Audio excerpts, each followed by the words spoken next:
Just a fed up lesbian is the other girl. Just a fed up lesbian. Where is that? She's requesting. Oh, is she? Oh, okay, great. I may have also hit her first, and improved the mic. All right, awesome. Hi, Buck. I'm so sorry. I'm from Canada, and I don't know what a time zone is. It's all good, my friend. But anyway, I'm so happy to be here tonight. Thank you so much for coming. Thank you, all of you guys, for coming. This is really great. Wow, it's going to be a good little space, I imagine. Excellent. And, Buck went down to listener. Hold on. Bring him back up. Get back up here.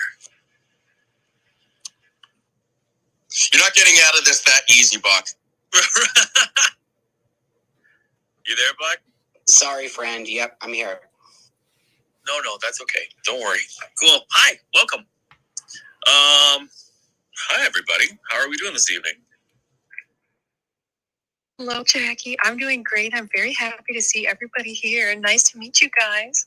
Excellent. So we should probably do some introductions to, I don't know where it is on your screens, but tonight we are joined by Hellywood.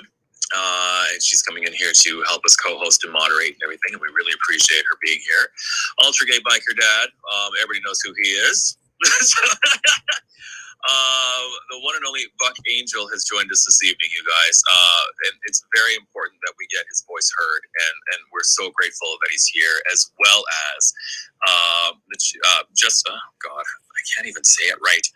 Just another fed up lesbian. Thank you so much for coming. You guys have no idea how grateful we are that you're here, and you as well, mostly peaceful Gady. I'm really, really glad that you have all joined us, so thank you. To everybody listening this evening, we're going to do a bit of a roundtable discussion, and we're going to talk about these various things that are happening within our community that none of us get a chance really to speak to because we're often silenced. And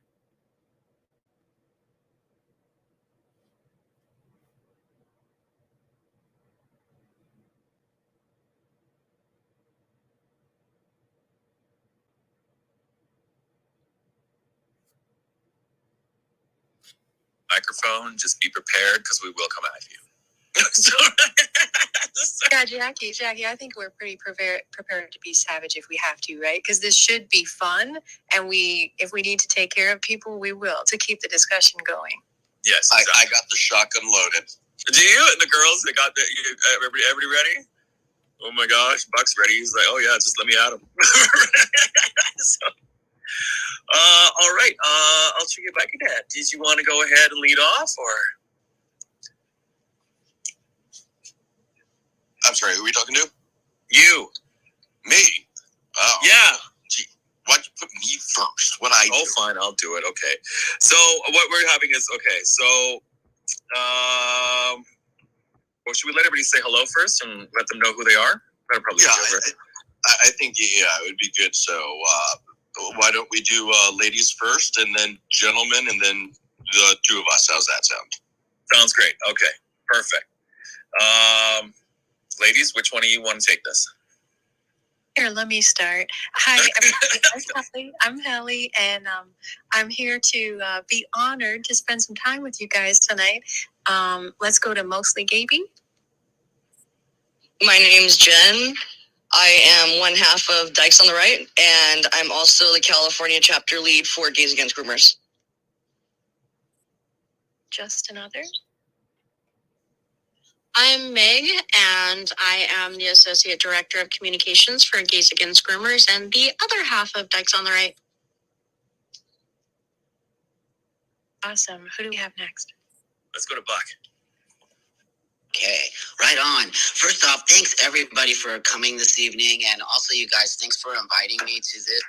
It's going to be a really great, important discussion that we don't get to have, and I just think a lot of great things will come out of this. And what's great about these kind of rooms is that we might all kind of maybe come from different political views or different ways of being, but I think here all of us tonight want to find a solution, and that's one of the things I think I find missing from this whole LGBT space now, is that none of us seem to want to find a solution, except I feel like this room wants to find a solution and how we can get back to sort of understanding we don't all necessarily have the same beliefs about everything, but we are all in the same community, if that makes sense. So again, thanks so much for having me, and I look forward to having this discussion this evening. It is our pleasure. Did you want to go first, Ultra, or did you want me to? Sure. Yeah, I'm Ultra Gay Biker Dad, and I'm a homosexual man, and have been very concerned about the direction that my community is going, especially in the political climate. And I have some great concerns, and we're going to talk about that, folks. So go ahead, Jack. All right, thank you very much. My name is Jack well, my name's not actually Jack Daniels, but I live in Canada. I live in a very little small city. I drink you. Yeah. I knew that was going to come out of your mouth. I live in a little small city up here in Canada called Calgary. I'm the only Canadian on the panel this evening, but I'm representing quite a large number of very concerned people within the community that are also against this. And unfortunately, we are being silenced like you wouldn't believe here, especially in our city where our mayor has made a law saying that nobody's allowed to protest anything gay. So Jack, I wonder if everybody in the room is aware of where Canada is at. Is that common knowledge? It's above you. Jack, come on. Now. What about for our English and Australian speakers? Are you right above them too? Is Canada omnipresent, ever-present nation that is always to the north? Just like if you want to get to Canada, go fly to start to the north and on till morning. Oh God. Anyway, It's too early for top and bottom. Oh yeah, we haven't even gotten into the discussion yet. So anyway, that's who we are. We're all very concerned, and we actually just want to make our voices heard and let everybody else know that you're not alone and your concerns are heard, and we can see you and we hear you. And it's very important that everybody here has a voice in this, and everybody says something, because we, like I said a million times, and I'll hit on it probably a million times, we all get silenced, and none of us get any sort of MSM. So, sorry, Helly, your hand is up. Oh yeah, I just wanted, if you could give them just a couple sentences about the laws that are being passed in Canada, just for the people who aren't aware. Okay, well, in Calgary, where you cannot protest, they passed a new bylaw here in our city, our mayor did, and it's so that you are not allowed to protest the drag queen story times that are happening. You have to stay 100 feet away. You can protest, I should say, but you have to be 100 feet away from them, and you can't be loud, basically. So that's one of the ones happening here. I know that a lot of our laws are kind of similar to what's happening down there in the USA, if you guys want to touch on that, though. Does anybody have a recap of some of the laws being changed or what's happening here? I've heard more about Canada, actually. Yeah, I have too. I mean, well, lots of laws are being passed that are in the protection of children. And of course, the MSM is running with a bunch of lies saying that it's, don't say gay bills. But if you actually read what these bills say, in my personal opinion, it's not anything unreasonable. But they're saying, they're banning drag queens. But all the bill is doing is preventing children who are under the age of 18 from going to a drag show. It's saying, they're banning trans people, but the bill just prevents young people from getting gender-affirming care. So that's what's going on here in the USA. So there are quite a bit of things happening within our countries, and it's interesting because when I talk to friends that live overseas, please, So I actually have a list that I've been tallying for all the states that are banning gender affirming care for minors. And so far, it's Indiana, Idaho, West Virginia, Kentucky, Iowa, Mississippi, South Dakota, Alabama, Arkansas. And personally, within Gays Against Groomers, we have helped pass to Utah, Tennessee, Missouri, Nebraska, Georgia, Florida, and Arizona. So we're getting there, guys. We're getting there. That is amazing. That is truly amazing. Kudos on you. I just want to say something here. I, as a transsexual man, I do not believe these are anti-trans laws. I believe these are child safety laws. laws. And that's the rhetoric that keeps coming from the trans activists, is that they're anti-trans. They are in no way anti-trans. They are what I like to call safety laws, and they are there for the safety of the children. Now, anyone who knows me knows that I'm completely against transitioning of children, but I believe that an adult can make that choice. And if you make a mistake, well, I'm sorry, you have Google today, and you have many, many things you can do to actually, when I transitioned, we didn't have fucking Google. We didn't even have cell phones. But that being said, as an adult, you shouldn't be making that mistake. There's so many safety spaces you can go through, but these kids are following the guidance of their TikTok friends. So going back to the children's laws, I just really want everybody to understand here, I do not believe they are anti-trans. I believe that they are safety laws, and they are very important in not only for trans adults, but also for the fact that we are starting to lose ground for quote unquote trans rights, because now people think we're all crazy, literally doing experiments on little kids that, as you know, we have detransitioners, and that's coming from a young generation, which I look at as children. 16-year-old to me is a child, and so that's what's starting to happen. And for us to prevent having hundreds of thousands of detransitioners, well, maybe I'm overreacting, but even if there's 1,000 of them, that's too many. So I just want to put my 2 cents in around that. No, that's excellent. Thank you very much. Yeah, I think we all have those concerns right now, and we're all seeing it happen. And, that's one thing that we really admire about you, Buck, because you've gone through all this before. You know what it actually means to be trans. And that's another big thing that we're going to be covering today, is how much we are being silenced by our own fellow community members. The audience is going to be surprised to hear this, but there are a lot of straight people out there who are inventing gender identities or sexualities so that they can shoehorn their way into the LGBT and have taken us over. And we're also very often silenced by finger quote allies who are for their, straight Karen moms who are for gay and trans rights. These people talk over us a lot, and it's a big problem. If we aren't getting it from within our community, we're getting it from these people. So that's going to be a major cornerstone of that. The whole entire talk that you folks are joining us with is going to be a very learning intensive thing for your average heterosexual. And we kind of want you to understand exactly what we are all up against. I get bullied. It's so funny. I get bullied by those Karens calling me transphobic. I'm just like, what, lady? I'm like an old tranny. Do some homework before you literally come after me and call. Oh, you know who the worst are though? The worst are the mothers. Mothers of trans kids are like rabid dogs, and they will go after you.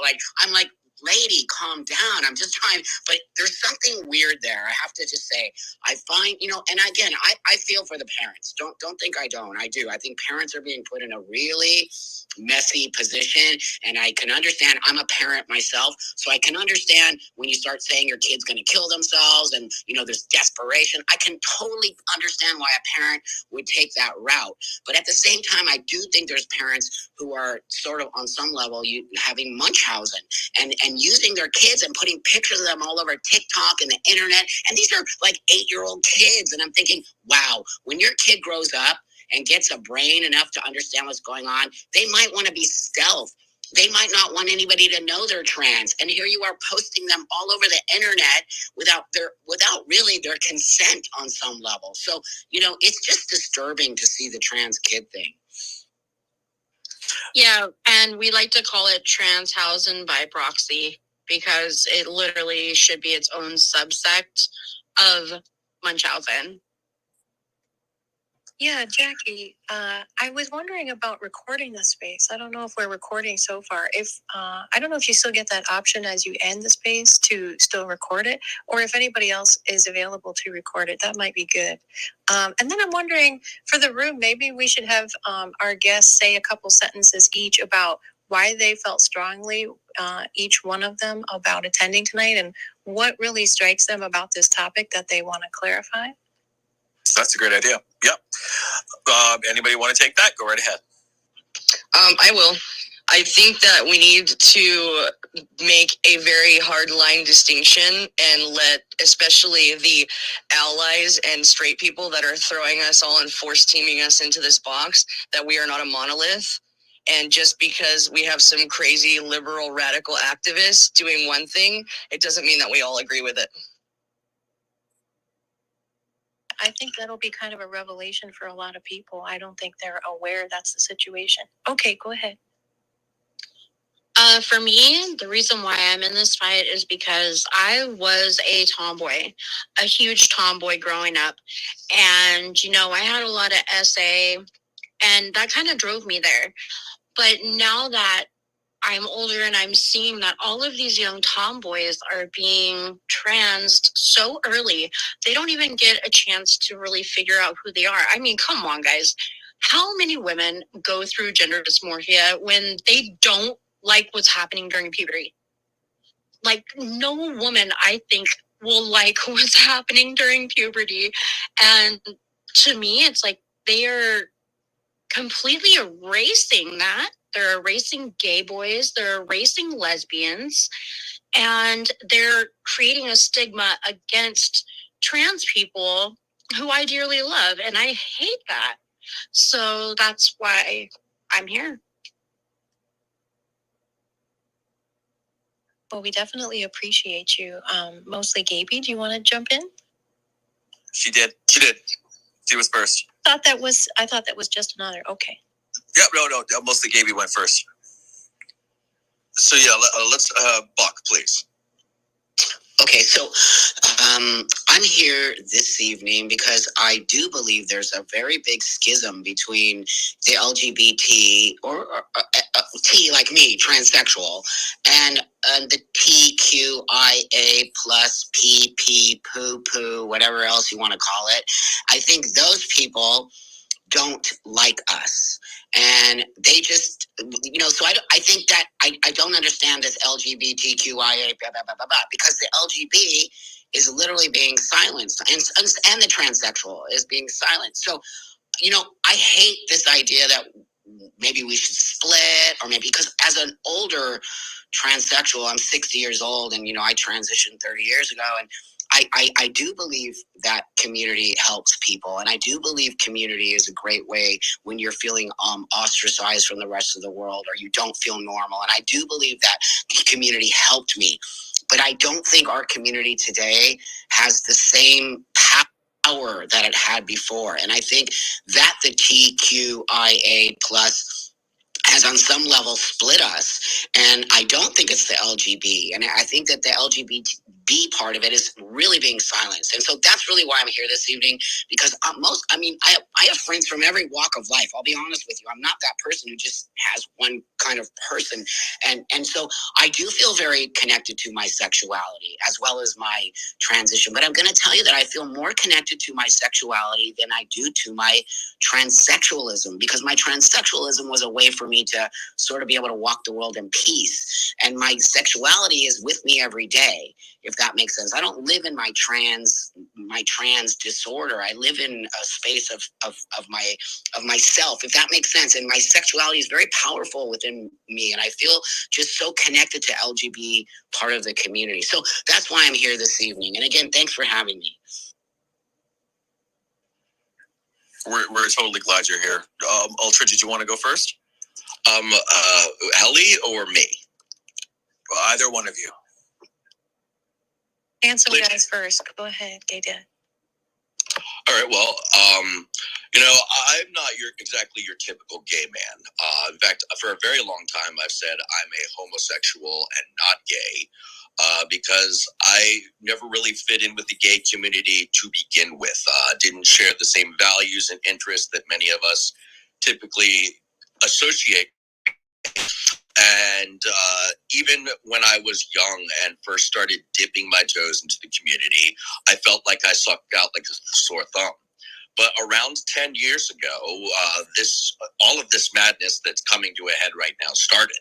And I saw it coming, and I felt like I was drifting even further and further and further away from the community. And with how politicized the LGBT has become, I certainly do not feel like I have a place here in my own community. And my concerns are ever growing as I watch everything just come to a head. So this is why I've been a very outspoken person about the LGB and the LGBT and the LGBTQAI++. I'm going to start using that for secure banking passwords because I really do just genuinely care. I want what's best for everybody. I want to live in harmony with as many people as possible on this planet. Straights, gays, lesbians, trans people.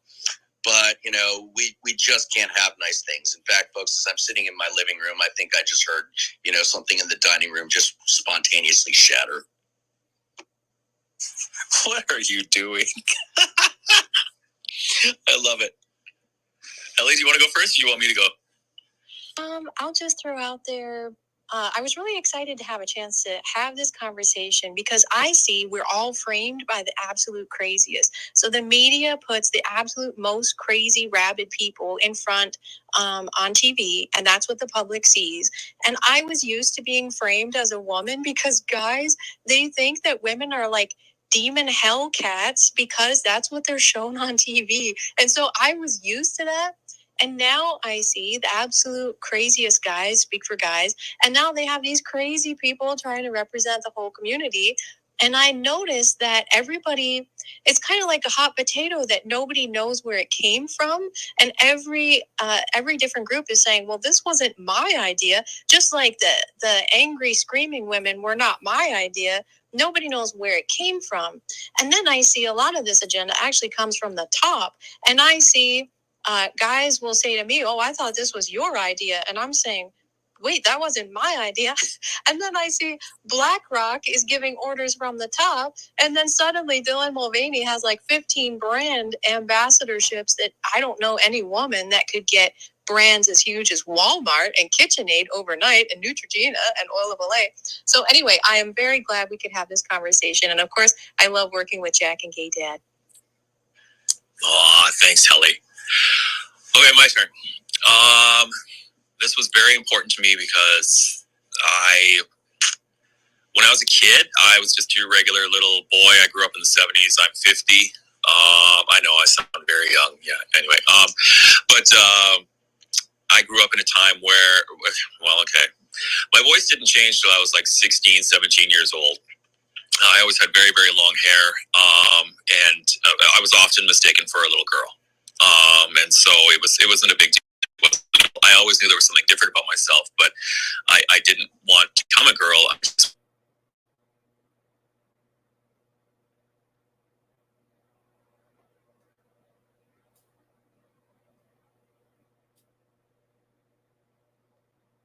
I would just be forced into becoming something that I wasn't. And I'm so glad I had the opportunity to grow up, find out who I actually am without outside influences coming in. So when I started seeing all this on Twitter and in the news and what was happening and how the children are being pressured and just, I saw the looks on their faces and I recognized that look. And I was like, oh, that's me, except they put that child into a really bad position. It made me very, very sad. So I spoke out a lot about it on here. And then I went into a space with Buck Angel and I heard him speaking. And it was enlightening because I needed to hear from the trans community, the actual trans community, what they felt and what was going through their hearts. And that, that really, really struck a chord with me. So when we came up with this idea, it was just, we just had to get our voices out there. So as someone that went through life kind of not really questioning my gender, but really grateful that we're not a kid today because somebody would be trying to put me on hormone blockers, I'm sure. But I'm really glad that I had the opportunity to find out who I was. And I think that's very important for just let the kids be kids. Like you don't have to like chase them down. If your kid plays with a Barbie, that's fine. If your kid dresses up in women's clothes, that's fine. It doesn't necessarily mean that they want to be a girl. It just means that they're experimenting with their lives, in my humble opinion. I did. So yeah, that's it. And I spent many, many, many, many years in the community in my former city, on boards and things like that and everything. And it really changed about 7-8 years ago. And that's when I kind of had to step away. So go ahead, Ultra. Well, I was going to say, it's astounding that we keep getting silenced. They do not pass us the mic. And it's ever frustrating because we have the lived experience, us on this panel, as gay men, lesbian women, and transsexual men.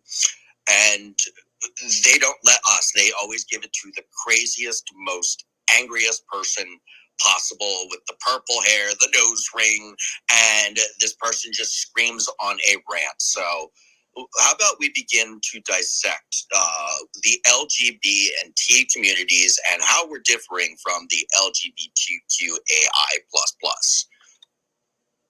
You sort of give the casual viewer an understanding of our difference. And just real quick, folks, we are not taking mics at this time. We will be taking mics a little later in the talk. Well, what I see here is a silencing, and I'm going to say it again, of the LGB part of the whole equation. And I see that the TQ, I'm just going to say TQ, has on some level really become the dominant voice and, extremely militant. Like I said, I've been in this community for 40 years. And, I started out as a little dyke and I did a lot of work. And, I'm going to say I was around during the AIDS epidemic, and I lost a lot, if not all, my friends during that time. And so, I watched this community struggle. I watched this community lose. It makes me emotional, honestly. Thank you for your service. Oh, thank you, friend. We've lost so many amazing, beautiful people from that AIDS epidemic that the newer generation doesn't even have a clue the fight we have fought to get to where we are. Not only, the AIDS epidemic, but dealing with even trans people back in the day, the abuse we got, and even before me, again, I transitioned 30 years ago. It was horrifying, the things people would do to us. So when I hear these things like, there's a trans genocide and, we trans rights are human rights. No shit, they're human rights. Everybody's rights are human rights. It's not just trans people, but it's just shocking to me how I don't feel the LGBT part of our community has been standing up to this. And that's what I'm hoping tonight, that people start to hear more of us and how we really want to hear more of the LGBT voices. Because if we don't start to understand how important those voices are, they were the fight. The trans people weren't the fight. We were very small. We've always been a very community. If it wasn't for the LGBT part of this community, we would not have the rights that we have as trans people. I really believe that in my heart and from my own experience. So for me to see the TQ just be so militant and be so disgusting and so violent and so militant against a part of this community that has done wonders for us, and to make lies about the history of where we've come from and what we've done, and to really erase the fight that my brothers and sisters of the LGBT part of this community have done for me, it is disgusting, and I will not be a part of that. And so when I see the rewriting of the history, everybody here, I think you all, if you don't know that's happening, you need to know that's happening. And you need to do your due diligence. Seriously, if you don't believe me, just do some due diligence. Talk to Fred Sargent, who gets beat up by a part of TQ part of this community. How disgusting that we're touching an elder of this community violently because you, as a T or a Q person, can't handle the truth. So, these are the discussions that are so important, and we need to bring back reality, and we need to have these hard discussions, whether you like it or not, in order for us to for the rest of people maybe in this room or the rest of the world to start to see what you're seeing at face value on the internet, on Twitter, on TikTok is not really what's happening behind the scenes. And so that's, really, I think, part of this discussion this evening. And Buck, I definitely want to hold those thoughts because we are definitely going to expand upon them in a later section. But wow, you hit so many nails on the head. I am absolutely, just astounded. Like I said, thank you for your service. You and the lesbians did a lot of things for the gay community when we were dying of AIDS. And let's just call it what it was. Neither of the political parties cared about us. They were content to let us die of AIDS. But we'll get back to that in a second. But for our casual viewer, I think it's very important that we sort of dissect the LGBT and then this LGBTQ monstrosity. So the easiest thing I think for everyone to understand is what is gay, what is lesbian, and what is bisexual. We are men and women who are attracted to the same sex or both sexes, and we really aren't the same thing as trans people, and I'm going to use that in finger quotes and you will understand as we get through this little thing. But our our variation from the norm, our deviance from the norm, I guess, would be that our sexuality. Gays, lesbians, bisexuals, our gender identity is fine. It's our sexuality is the difference.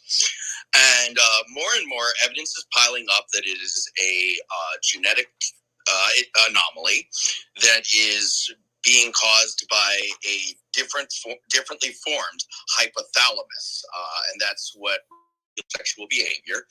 So gay men and women and bisexuals, we can kind of be found all over the political spectrum. We can be found on the left, we can be found on the right, we can be found in the center, completely politically disengaged. And I think what is going on right now is a politicization of the LGBTQAI++, and we've all been sort of forced to be dragged along with it. And I think that's the major dividing line right now between the L and the G and the B communities. Because even though we are all, sexually divergent from the norm, we still, have these ideas that, as human beings, that don't always line up with the rest of the community, but we're being forcibly pigeonholed into this. And so you have, gays and lesbians like me, Jack, Jen, and Meg down there that do not agree with this stuff. And so really the big problem for us is, a big problem for us are the gays and lesbians and bisexuals who are on the other side of the aisle. And do you ladies or Jack, do you have anything sort of to add on that one? So everybody knows gay men are boys that like boys. Lesbians are girls that like girls. Bisexuals are greedy. No, just kidding. I'm sorry. I'm kidding.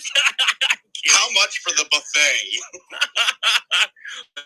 People like both sexes. So, and that's what's really funny to me whenever I try to get shamed into sleeping with someone who says that they're transsexual.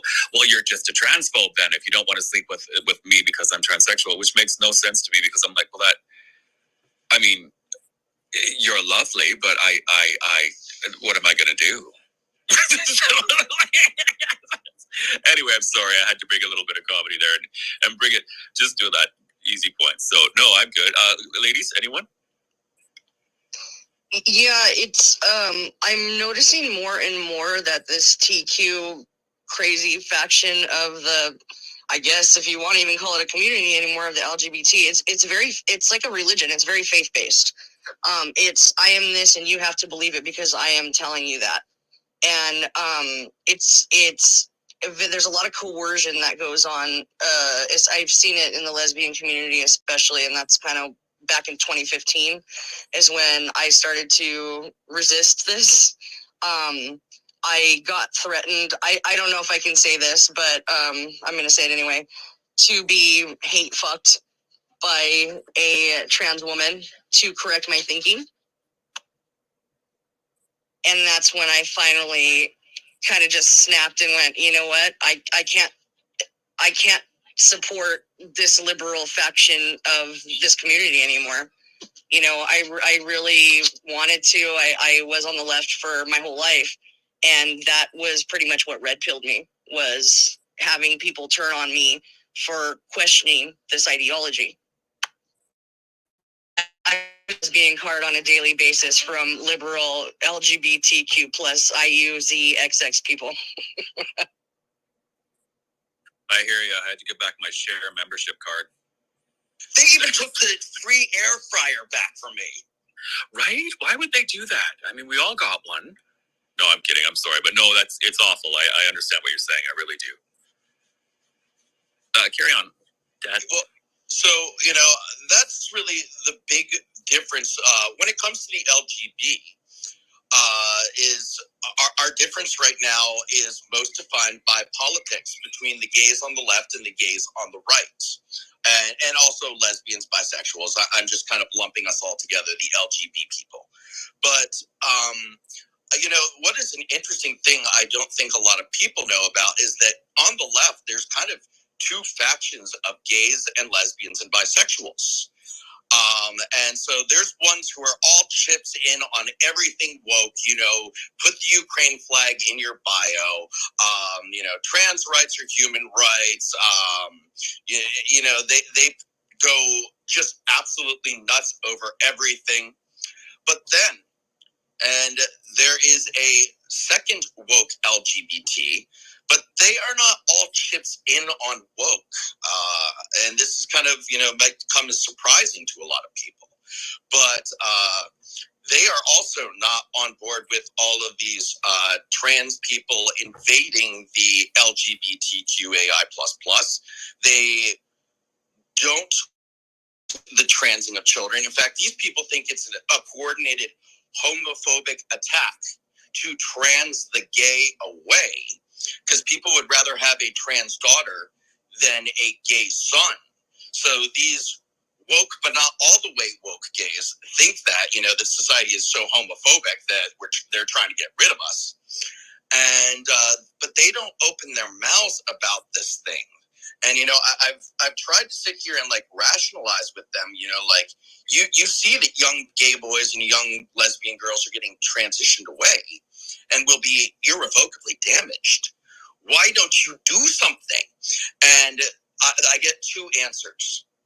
They're scared that the conservatives are going to come take all of our gay rights, all the trans rights, and everything like that. They are literally terrified of that.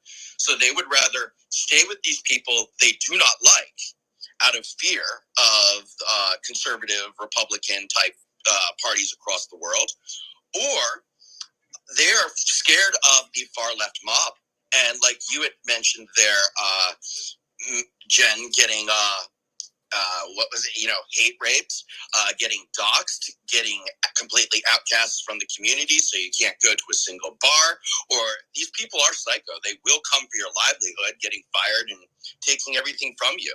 So it really is interesting that we have sort of three LGB communities going on here, between those of us who are taking a stand against the radical LGBTQAI++, those who are all chips in, and those who are not all chips in, but still think that we're under attack. It's kind of fascinating that we have this. Yeah, go ahead, girls. So for me, it's very hard not to be pissed off at those people, because I get DMs on a regular basis from even conservative people, but mostly liberal people who are like in the shadows. I agree with you, but they want us to be the sacrificial lambs to put everything on the line to fix this. And I don't think that that's okay. I'm getting really tired of it, to be quite honest. They need to step up, get their balls, and also speak up on this, because it's the only way it's going to stop. We need to stop indulging this.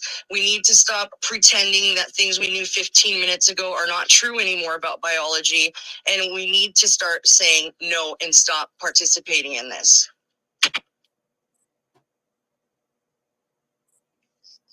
And for me, Literally, somebody just said the bars, and it struck a chord with me because what bars? What bars do we have left? Literally, there's 12 in the United States, and for lesbians. And most of those have all transferred over to having just lesbian night. There's no place for us to go anymore. Growing up, there was so many places. Like, I'm in my 40s, and we had lesbian bars everywhere. Now it's the difference between the LGBT versus the QIA mafia is most of them are straight. I'm sorry, but most of these people are straight and they just want to be part of the in with the in crowd. And it's sad and scary all at the same time. Yeah, that was my sorry. No, that's a good point. That's a really good point. We really don't have a lot of places to go anymore. We really don't. Yeah, last time I went to a gay bar, it was completely overrun by fag hags, by their boyfriends, and by all of these, people that we're going to start discussing with Buck in just a second here, because I think we've kind of given the audience an idea of what the LGB is, and again, it's our gender, our genders are fine. We're men, we're women. It's our sexuality that's the deviation from the norm. And we're split across the political aisle between sort of these three camps of super ultra woke just in favor of gay things, or those of us who are anti-woke and fighting it. Yeah, and before I go to Helly real quick, I was just going to say, it is, before we jump over to our next topic as well, it is very tough because I understand, girls, what you're going through as well. Obviously, I don't look like my picture, but unfortunately, I live in a city where the mayor her son identifies as non-binary. So that's where a lot of these laws came from. So I literally have the gay community here trying desperately to dox me daily. So, and I do step out as much as I can. Unfortunately, I also want to keep my job because they actually go full force and they will come after you. We all know what it's like. They'll come right after you and they don't just go to shame you on Twitter or on Facebook or something like that. They'll go after your job and make sure that you have nothing just because you disagree, just because you have a different opinion. So, Helly, go right ahead and then we're going to jump to the next. Yeah, as we move forward through this, I'm thinking Antifa, I consider them basically government employees. So the left, Antifa, it's like they're paid by the government to go do what they do and to terrify people and to create a spectacle, right? And I wonder how much the drag queen library shows are a similar spectacle that is designed to make people fight. I thought it was odd that CPAC focused so much on that. It was like a strange focal point that the government seemed to create for their own benefit. But when you describe the different factions, I'm wondering how many of these people are actually organic or how many of them are paid to push this, because it seems like somebody at the top benefits from destroying every community. Go ahead, whatever you want to jump to, Jack. Well, I was just going to sit here and say, to the audience members, we aren't taking mics at this time. We will get to people at the end. Please don't think we're ignoring you. We definitely want to hear other people's voices, and we're going to be happy to take questions or get more food from thought from everybody. And straight people, you have a dog in this fight too. But since we've now covered what it means to be the LGB and that we're divided by political lines, I was hoping that Buck maybe could sort of fill us in as a transsexual man about what is the T of the LGBTQAI++, please, sir. Well, thank because I'm so super old. I'm a transsexual, which now everybody loses their shit over that word as if it's derogatory.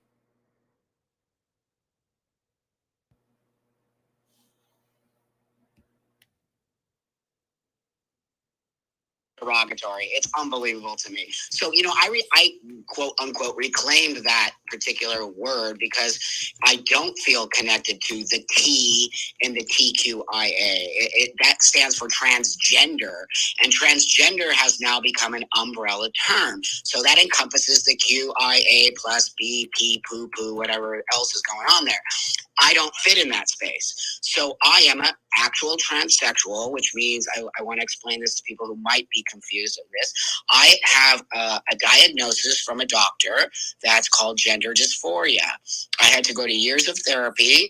I had a system in place. And through that system, my therapist and my therapist actually pushed back on me a lot and was not willing to just say, okay, because, again, 30 years ago, my therapist barely even knew what was going on. So with my diagnosis of gender dysphoria, I moved forward and got went to an endocrinologist who gave me testosterone and really called me a guinea pig, because I am actually a guinea pig on some level, and gave me the testosterone and told me he didn't know what he was doing. He actually said that to me. And, I was at a space, and I was 30 years old at this time, and I was just at a space to try to, and as an adult to make this choice. And I knew that I wanted to be this man. And anyways, moving forward, I had what we used to call a sex change. Of course, I did not change my biology. That's impossible. But it's what we used to call it, because we wanted to live in the world as men and women. We did not want to live in the world as trans people. And it was not an identity choice. Today, trans is more of an identity choice. So this is the separation that I have with this newer movement, which is what I call it. These people are claiming a trans identity.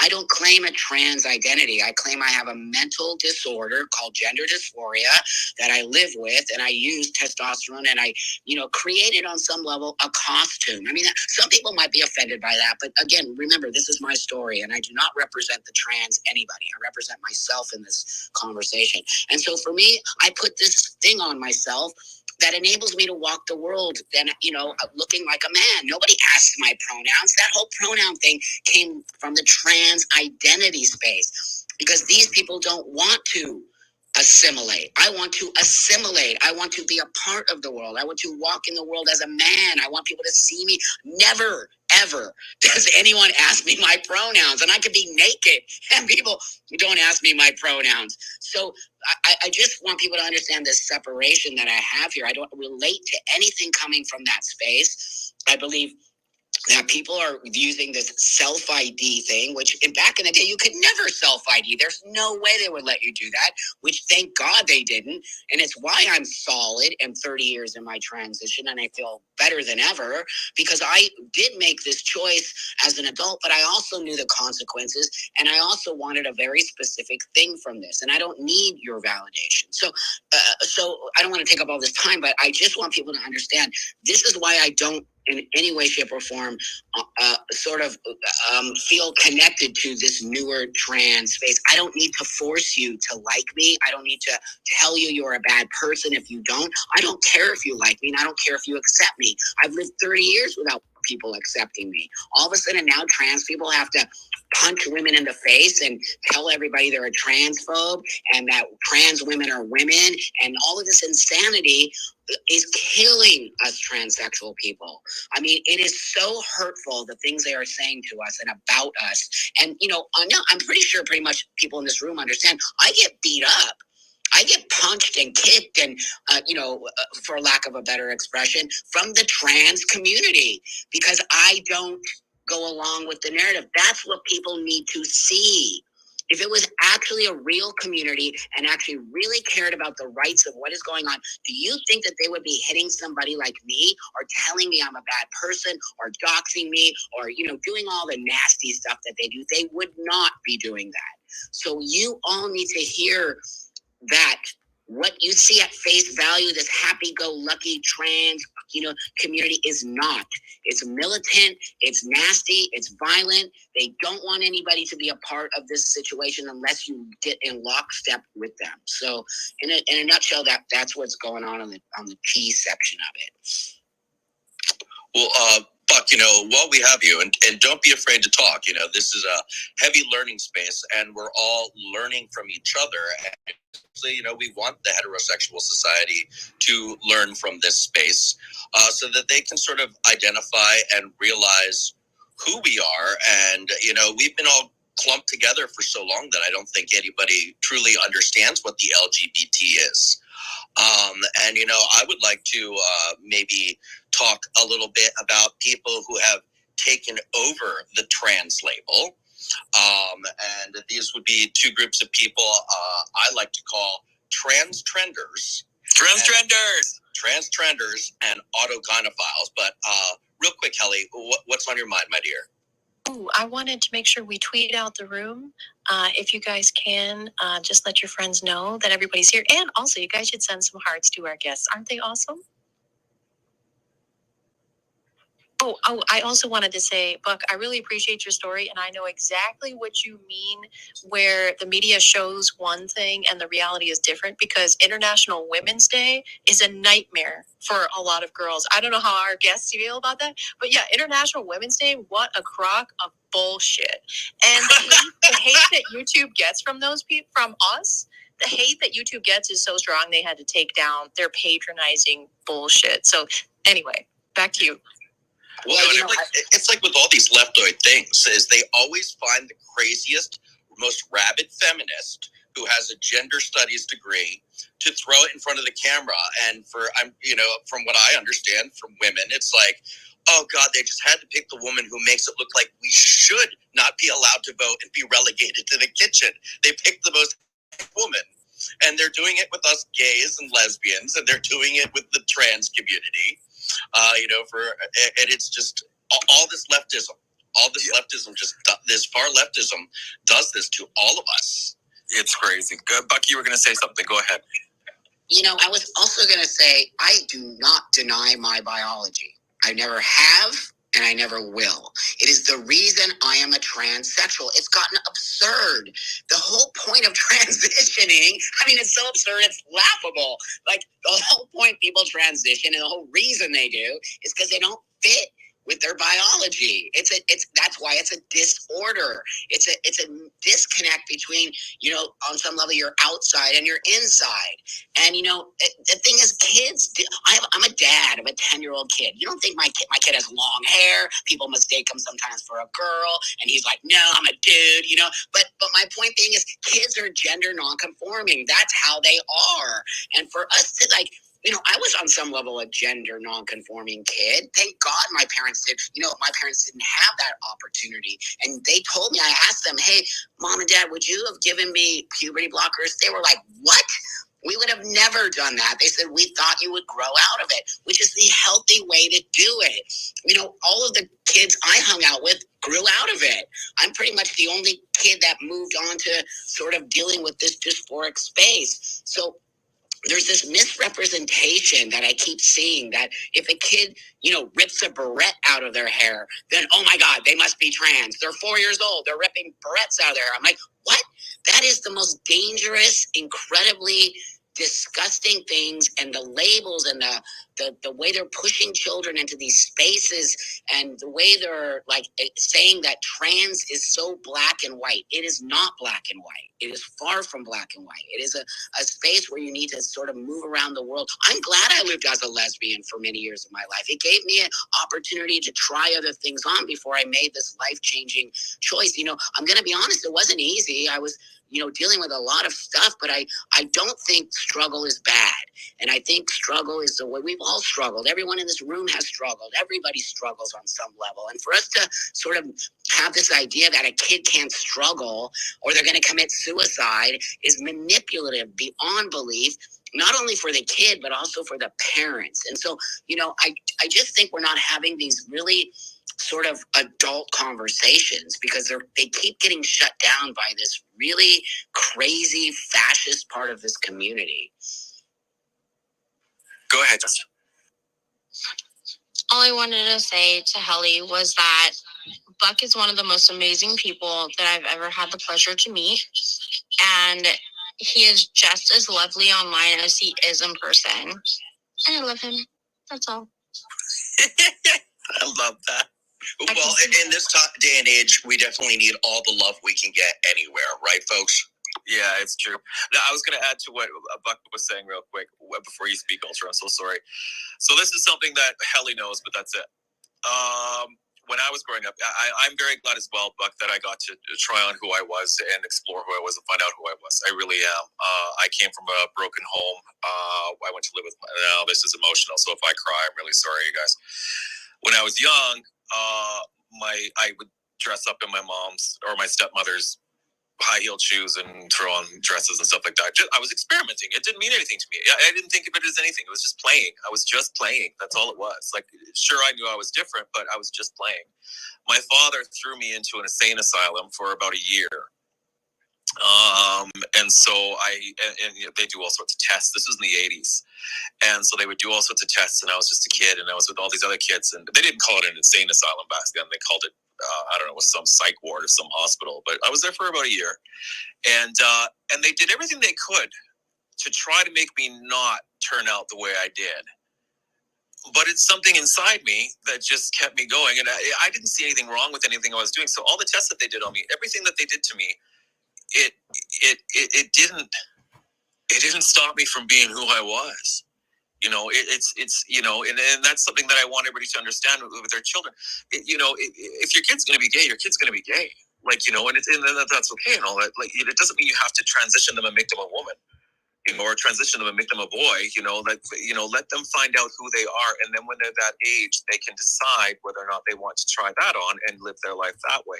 I have transsexual friends that have done it. They changed their gender, and they're living happily ever after in their new lives. You know, well, I don't know about happily, but you know, we all have our problems. But it's very, you know, just that's my point. Sorry, I kind of lost track there, but go ahead, Gaby. So, and just to touch on what Buck was saying, the whole point in transsexualism back in the day was to acclimate into society. You wouldn't have to ask somebody's pronouns because they did everything they had to run in society the way they wanted to be seen.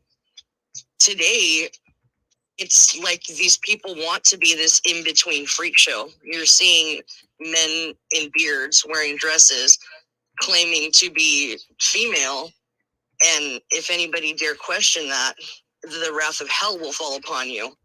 It's very odd because all the transsexuals that I have in my life, you would never look at them and have to ask their pronouns because they completely are just going through society living their lives. These people want to disrupt. That's the whole thing. They want to disrupt the nuclear family. They want to disrupt the gay, lesbian, and bisexual community and transsexual even community that was already there existing. That's the main thing they want is chaos and disorder. 100%. 100%. It's that brings us around to the trenders is what the nickname that we've kind of come up with is because it just seems like such a trend. Like, do you agree, Gaby? Like, it's this weird thing. Oh yeah, 100%. I mean, there's a reason why we're referring to it now as a social contagion. It's affecting young women the most adversely. 4,000% increase in young women claiming to be transsexual. That's not a natural phenomenon. I mean, I'm 45. I remember the social contagions of my time were teenage pregnancy and eating disorders. This is no different. This trans is the new emo for these kids. Oh, that's totally a great way of putting it. Well, you just took the wind out of my sails because I was going to try and get us to talk about these trenders. And my joke for a while has been looking back at all these social contagions and all these costumes that we threw on back in the day to be non-conforming. People who were teenagers in the 80s are looking back going, I can't believe I was a punk. People who were teenagers in the 90s are going, I can't believe I was goth. And people who were teenagers back in the thousands like, I can't believe I was emo. And these poor kids are going to be looking forward today going, I can't believe I cut my dick off. It's just so sad. It is so sad. Go ahead, Buck. Oh, sorry. Let's start talking about these trenders because I think it's high time that the heterosexual community realizes is A lot of people who are saying they are LGBT are straight people who are creating identities to shoehorn their way into our community. And forgive me, if, Buck, I want to sort of set the floor up for you. But, people with gender dysphoria, such as yourself, are generally very harmed by their first and secondary sex characteristics. That would be like the penis and a beard, or the vagina and trans people, real transsexuals such as yourself, are generally so harmed by them, they don't want to handle their own junk, let alone go to a doctor, let alone make a dinner conversation. Yet these people are all too happy to be the women with beards and talk about their lady dicks and give them all kinds of cute names. And it's just these people, have created all these strange identities. And from what I understand, actual transsexuals such as yourself, the old guard, make up only 5% of what is transsexual or transgender today. Yeah, thank you, friend. Yeah, you hit it. I wanted to go back to this idea of these young people transitioning and social contagion. Now, anyone who denies that, you're not paying attention. It is clear this is what's happening because it's, horrible. These kids are being influenced. I see it. There's no way that there could be a 4,000, that's 3 zeros in front of that 4. 4,000%, and that's an actual fact, increase of young girls, not boys, but young girls feeling the need to transition. And that actually, so here's what I want to say. I see that in a young generation. If it was really, because they use this idea that, well, Buck, now it's just more accepted, blah, blah, blah. I'm like, but how come it's only young people? Where are the adults? If it was just accepted and it was normal and this was something, why are there no adults transitioning at that rate? Why is it only young people? Because it would be a complete, straight across the board situation. There would be just as many adults doing this as young people, and there isn't. There is not. And so if that's the case, it's not true because adults aren't on the internet the way these young kids are. It's being influenced by TikTokers. All the kids are showing their top surgeries. They're all showing top surgeries without nipples. They're all doing these weird things that are like supposed to be, that's not what we do. We have top surgeries to look like men. We have bottom surgeries to look like men. We grow beards to look like men. We take estrogen to look like women. We want to look, we don't want somebody to notice that we have no nipples and showing them all over the internet. This is disturbing beyond belief. And if you want to do that to your body, you go right ahead. But that's not trans. That is body modification, which is completely different than transitioning with a diagnosis of gender dysphoria. And I'm going to say this last thing right here. These kids are not getting diagnosis of gender dysphoria because now you don't need the diagnosis. And any doctor will go and take your breasts off if you have the money. And that's what I'm going to say there. Sit and listen to that for a moment. That is actually insane. And we need to hold not only these doctors accountable, because I'm going to guarantee, mark my words right here, if it's not 1 year, if it's not 5 years, if it's not 10 years, the backlash is going to be, who's going to be hurt from this? These young people. It's why we must, you think I like doing this? You think I like going against a community? I do not, but I will not sit here and watch these children be hurt. And I know it. I can feel it in my gut. They're all going to be like, what? Why did I do this? Why didn't anybody help me? Why didn't I get stopped? Why were doctors just okay with doing this without ever being held accountable? So, one of my goals is to hold this medical space accountable for the future of these young children. Excellent. That was excellent. Absolutely. Wow. It's depressing. It's depressing, my friend. I can't even believe it. I'm like, what? What do you think? A 15-year-old, a 10-year-old giving a 10-year-old medication that is life-changing beyond belief. Their penis doesn't grow. What are you talking about? It's going to save their life. Just watch Jazz Jennings. How sad. How sad. I know Jazz. I've spoken to her. She's a lovely human being. But the fact that that person is put on the internet by her family and used as some kind of show, and you can see the depression. No, everyone in this room sees it. We're not stupid, and it's so sad for me to watch somebody like that representation of a thing that helped me move forward in my life. And all I see is the struggle. I see more struggle in that kid than if they possibly did not transition. Go.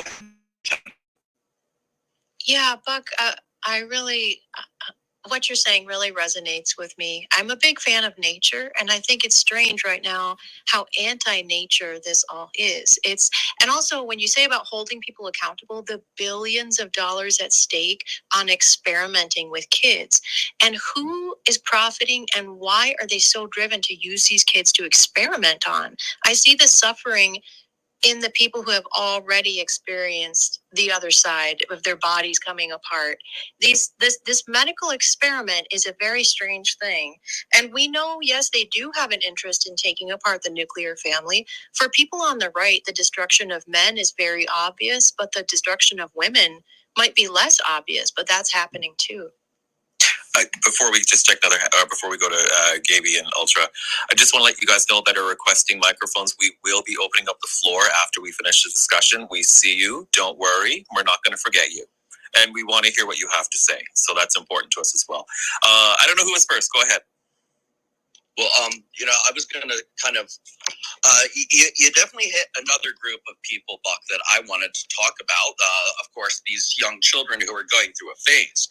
But when I was saying the transgenders, I was talking about these full-grown men and women who are creating all these identities, saying that they are trans. They have no signs of gender dysphoria at all. And, they're looking for validation. They're all a bunch of straight people who needed to invent these gender identities to shoehorn their way into the LGBT and T communities and have pretty much hijacked it from us. And, I've noticed that transsexuals such as yourself can be found, like us gays and lesbians, can be found all over the political compass. But these, I'm non-binary, I'm a they, them, I've got the purple hair, the nose ring, and I say I'm this, I'm a bunny, I'm a demi-man, I'm trans-masked. These people can only be found on the far left. And they show no signs of having any gender dysphoria such as you do. They're making it up on the fly every day. And these people are a driving force. It is heterosexuals who have hijacked the communities from us, who are a major driving force. And they're calling themselves trans. And I mean, I being gay as part of the LGBT portion of this community cannot stand these people at all. I could only imagine, since they're using your labels, how frustrating that is, Buck. It is, my friend, and I want to say this. I think I said it earlier. It's the problem is self-ID.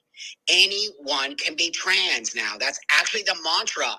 Anyone can be trans. You don't have to have gender dysphoria.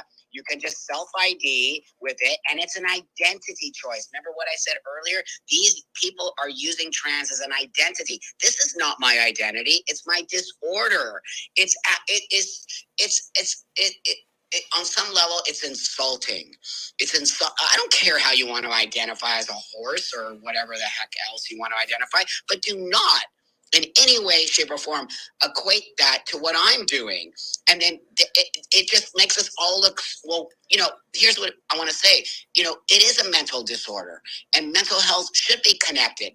The first thing you should ever do with this person who thinks that they're trans is they should be going into a mental health situation. We're doing it literally ass backwards. We're giving kids medicine and surgery and all of this stuff before we even work on the brain.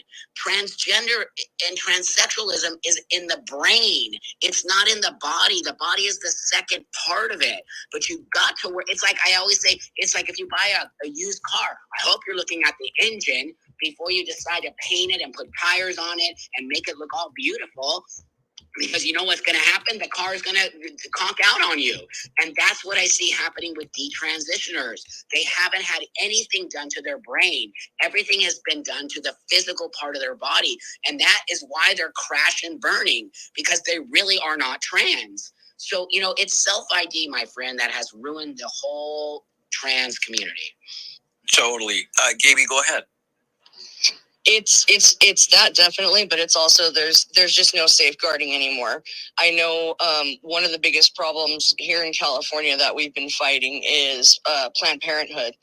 Apparently, their newest cash cow, because abortions went down, is now doling out cross-sex hormones to kids. I've heard many people say upon one appointment just being given a pamphlet, which is they're considering informed consent. And then they're just giving these kids hormones. That's another big thing. But I also want to go back to when you were talking about straight people that are opting in and saying that they're now LGBT. I think there's more of a political part to that, because we know that CRT has also been a major problem in schools, especially in the university systems. And, you know, you're being told you're either oppressed or an oppressor. And if you look at the demographics of people claiming to be trans now, you're going to notice that most of them are white men and women. And I just feel like when you're constantly told that you are the oppressor and you are the problem in the world, why wouldn't you try to opt into an quote unquote oppressed class? I think that's a big problem. And I think that's a big reason why it's happening. Yes, actually, that's great. Wow. I learned that one. Sorry, Ultra or just a fed up lesbian. You go first, my dear, because I want to try and hit another topic in just a second. Okay, so I just wanted to bounce off my wife for a half a second. So Planned Parenthood is actually implemented almost across the country, where they are now on campuses in schools as young as K through 8. They don't really service anybody before 5th grade, but that doesn't mean that kids don't talk to kids. Each trans patient, whether they detrans or they stay trans, is, I think it was like $1 million in revenue, because they have to be on medication for the rest of their life, whether they detrans or not. And so that's like where she was coming in and saying that they took a huge shift from abortion to trans care because it is more profitable for them. They get money from all the pharmaceuticals that are coming in. But the fact that they are now having what they call quote unquote wellness centers on all of these school campuses, and they're marketing it as just sexual health. But all it takes is one referral. A 12-year-old can walk into Planned Parenthood or one of these wellness centers, be referred back to the clinic to start puberty blockers or cross-sex hormones without their parents' consent at 12 years old. And that is where I start to get really upset. But I know we're going to be touching on that a little bit later, but I just wanted to jump off of what my wife was saying, because it is scary and disgusting to me. And see, yeah, I'm trying to keep the conversation in a flow, and we would definitely want to have stuff to talk about with these kids later. But I kind of wanted to finish up on dissecting the trans community for our heterosexual audience, you know, because I think that is the most confusing thing right now. So we've gone over, transsexuals like Buck, the OGs who just want to appear as the opposite sex and get on with their lives. We have these young kids who are being coerced and corralled into these dangerous paths. And then we have these heterosexuals who are the most rabid and angry, who are driving it. And what upsets me about them is they are getting these sexual reassignments, but they're advocating for little kids to get sexual reassignments. They create a new gender identity. They want to keep their penis. They want to keep their fun parts. They want to have their heterosex and keep doing, this, as we said, this politicization of our communities. They have robbed it from us.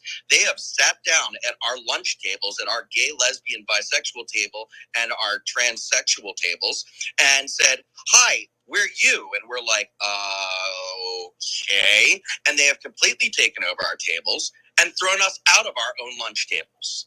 It's very frustrating. But I wanted to finish sort of dissecting what it means to be trans today, because there's one more group of people we haven't covered, and that's autogynephiles. And for the audience, autogynephiles are people who are turned on. They get a sexual kick out of dressing as the opposite sex.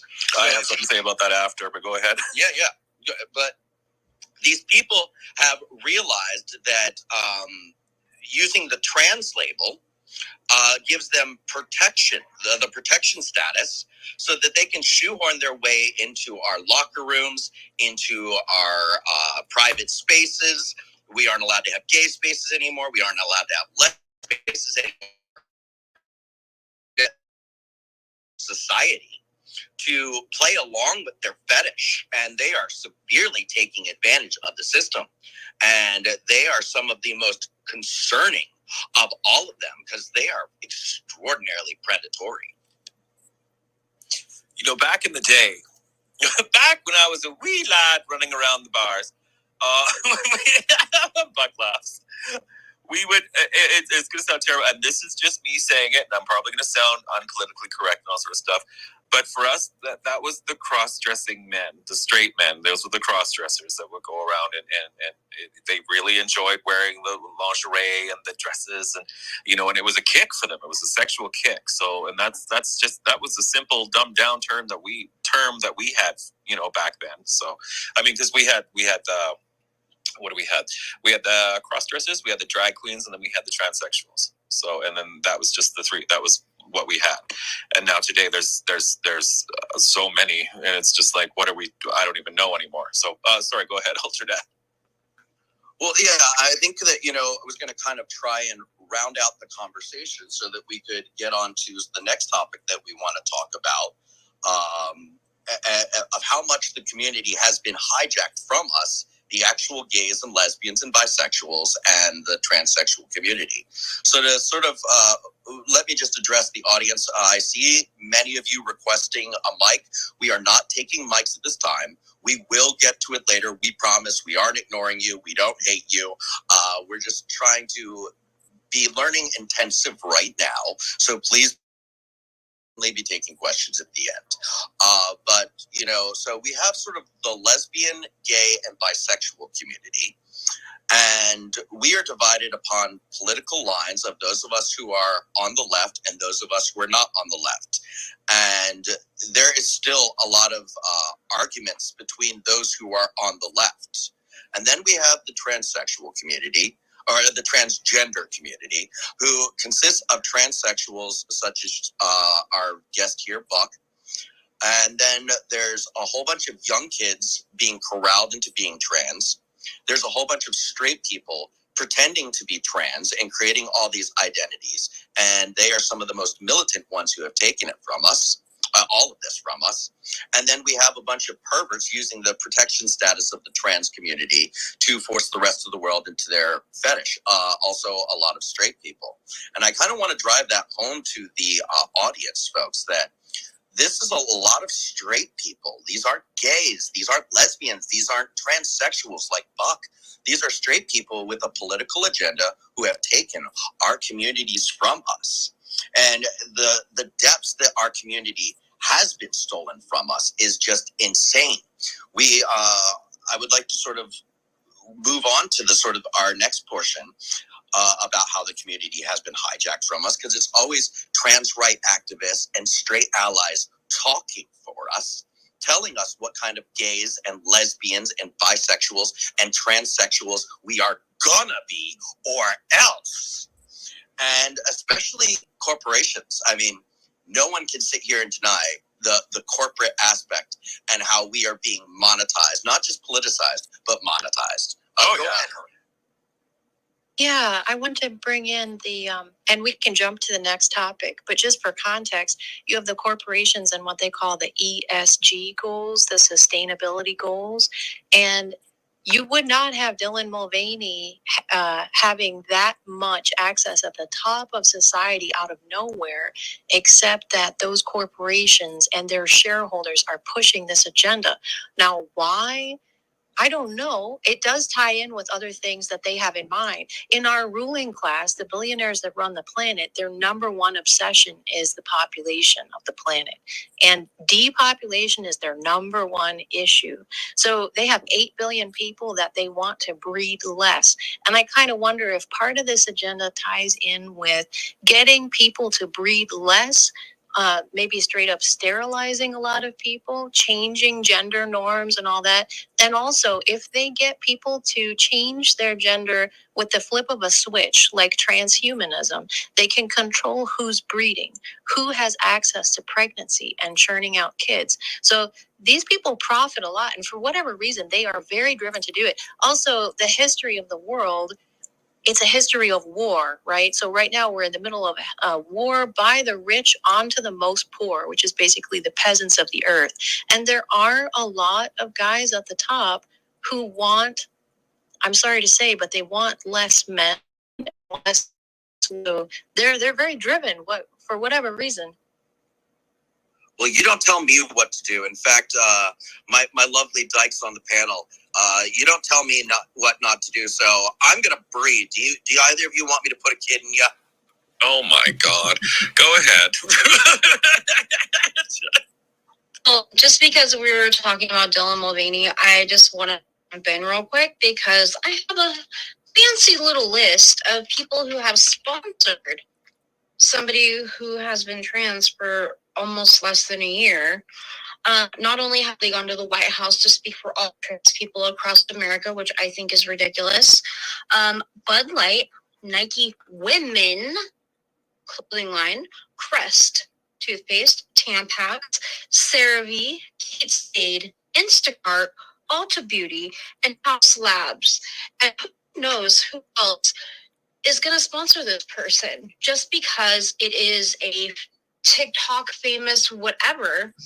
Not only are they taking jobs away from women, but they're also taking jobs away from actual transsexuals who would be a better fit and a better role model for those who are truly dysphoric. I'm sorry, but anything that was not born of women should not be like doing advertisement for Nike Women. Sorry, but no, it's true. It reminds me. Do y'all remember back? Okay, when I don't know how many of you went to the club. Open up because and everybody would start going to that bar. But what was actually happening was it was a straight bar. They weren't making enough money, and then so they changed it to a gay bar, and they used the gay community to make their money. And then once it got enough money again, they dropped the gay community. That's what's happening. That's what all the NHL. Okay, because a lot of Canadian listeners are in here tonight too as well. And I don't know how many people in the USA watch hockey like we do, but we watch it a lot. But the NHL is making a killing off of the gay night. Like they're making a killing, the pride jerseys, all sort of stuff. But what's really funny is it's backfiring because everybody's actually supporting the players that actually just wanted to have their own opinion. And I couldn't believe that these players were getting so shamed online for not supporting this. But the NHL was, trying to make their money off the gay community. And that's what pisses me off the most is because we're just being used again, and nobody can really see that. It's like you're being used. The corporations are using you. Dylan Mulvaney is not a woman. Dylan Mulvaney I don't even think he's on hormones. I'm sorry. But I'm just if he was, I'm sure he'd have bigger bosom. But it really upsets me because we're just being used again and everybody's behind him going, oh yeah, that's great. Oh, wonderful. Oh, look at that. Dylan's doing great. No, it's not. It's embarrassing. He's insulting us. He's insulting women. He's just, anyway. He's actually a Broadway actor that has failed and found something that he could actually succeed at. And I'm not saying somebody's not trans. Maybe he is, maybe he isn't. Maybe she is, maybe she isn't. I'm going to be PC on that. Yeah. But that person is a professional actor. Yep. And it really kind of makes me wonder, like, how true is this that's going on? Because as you said, I've heard many podcasts where trans people have talked about it. Like, when I was on a year of hormones as a trans woman, like, my curves started to fill out, like, things started to happen in my body, but it's not happening with that. And so, you know, I have my reservations, but actor, that's it. Yeah. He was on Ellen. He was on The Price is Right. He was, you know, tried everything. You're absolutely right, love. Absolutely right. He did everything he could. I'm surprised he doesn't have an OnlyFans yet. Anyway, let's move on. Sorry. That's next. I know that's next. He's going to get it. Sorry, Alter, go ahead. Well, you know, one thing that I just want to sit here and say, because as we covered in the last section, a lot of people who are saying that they are some flavor of the LGBT are straight, and they're not, and they're now speaking over us and taking our community from us. And this whole corporation thing, I do not understand the mental process of these of the community today, because where is the discrimination and where is the hatred for us? You know, where is the oppression? Because we have all these giant corporations that for the entire month of June throw a rainbow flag on everything, literally everything, beer cans, their logos, everything. Yeah, milk. I mean, there's nothing that does not have a rainbow flag for the month of June. And with all and it's, you know, and, you know, I'm especially insulted by all these straight people pretending to be gay, talking about oppression and how awful their life is. But, you know, I also want to slap the young gays real hard, because it's like, you don't know what oppression is like. You know, I'm 38, and, you know, Jack, it seems like you and I sort of went through a similar political climate. If you came out as gay when you were in high school, it was a death sentence. You could risk losing your whole family. You could risk losing every friend and be completely ostracized by the community. And now these kids come out today and everybody goes, yeah, stunning, brave. And, you know, your teachers, everybody's celebrating you. Stunning and brave. Everybody's celebrating you. And it's like, oh, where's the oppression? You don't know what oppression is, little gay, little lesbian. And then I especially am angry at the old school gays and lesbians who still are looking at this through the lens of the 60s. Because, you know, Jack, you and I had it bad. And I'm guessing, you know, you too, Jen and Meg, that these people had it really bad. And it's like, you remember the dark ages. We have won everything. We have won marriage equality. We have won the right to inherit property. We have won the right to our children and workplace safety. Where is the oppression? It's extraordinarily frustrating how it has all been taken away from us, especially by the straight communities. And, you know, I especially wanted to talk about the trans washing of gay history. But please go ahead, Katie, before we sort of move on. I just wanted to say to any of the straight quote unquote allies that might be listening right now, also pay attention to where the rainbow industry is sending their proceeds for things that you buy that are pride colored or, you know, talk about pride, because a lot of it's going to the Trevor Project. And that is a very scumfuck place to put them. They run under the geist of being an anti-suicide hotline, and in reality they run another side project called the Trevor Project, where it is allegedly an online community where you can talk to somebody if you're suicidal. Well, we did a deep dive and made a stock account and went into it, and the suicide prevention part of it is all but just non-existent. It is pedophile central. Within maybe I would say an hour and a half of us being on there, we had at least 4 adult men wanting to move us to Discord to have a conversation and wanted to see pictures. Whoa. And that is where your pride money for being an ally is going. And if you look into it, every major corporation that panders to the alphabet soup most of their proceeds are going to the Trevor Project. Oh, yeah, 100. Oh, yeah. And from Discord, what they want is they want you to call them from Discord so that way they can, quote unquote, verify who you are before I tell you anything else. It's sickening. The one thing that I did want to touch on is, Ultra had mentioned the month of June is Pride Month. Well, LAUSD, the Los Angeles school district, had gay all year or queer all year, where literally all year they were learning about this ideology. They had at least 4 to 5 days per month where they were either painting a rainbow flag on the sidewalk within their school district or whatever it was. And it was all LAUSD. It was from kindergarten all the way through 12th grade. Oh my God. And I just want to throw in about the Trevor Project. That platform is run for people 13 through 24. That alone is problematic. Yeah, just a little bit. Little bit, yeah. Oh my gosh. Well, I would certainly hope that any of the people that have come in and they're trying to troll us have heard that. Helly, go ahead. I have a quick question. I have a really quick question before we go to that. And forgive me, I'm just backtracking a little bit. Now this is going to sound naive, and please forgive me, and I'm just asking this on behalf of people. Is saying that you're non-binary an insult to trans people?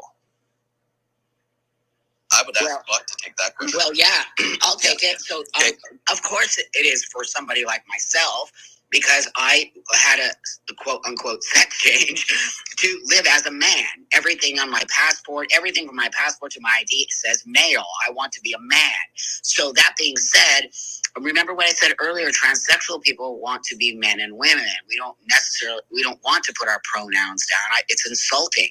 Not only that, non-binary is not trans. It's non-binary. So it's just, that's why I call it the transgender umbrella, because the transgender label is an umbrella term for anything and everything that's gender variant, including those neo pronouns and it, them, they. Some of these young people are calling themselves it. And that is just an unbelievable. We fought to get that away from that label. We fought, people used to call me it back in the day. I remember freak, it, weirdo. And these kids are just bringing this stuff up like it's, now I'm all for reclaiming, slurs, 100% I am, but it is taking it a little bit too far. So that being said, non-binary, I don't care how you identify. That's your place. Go right ahead. But please don't say that's trans, because it is not trans. And now some of these young people are saying they're transsexual non-binary.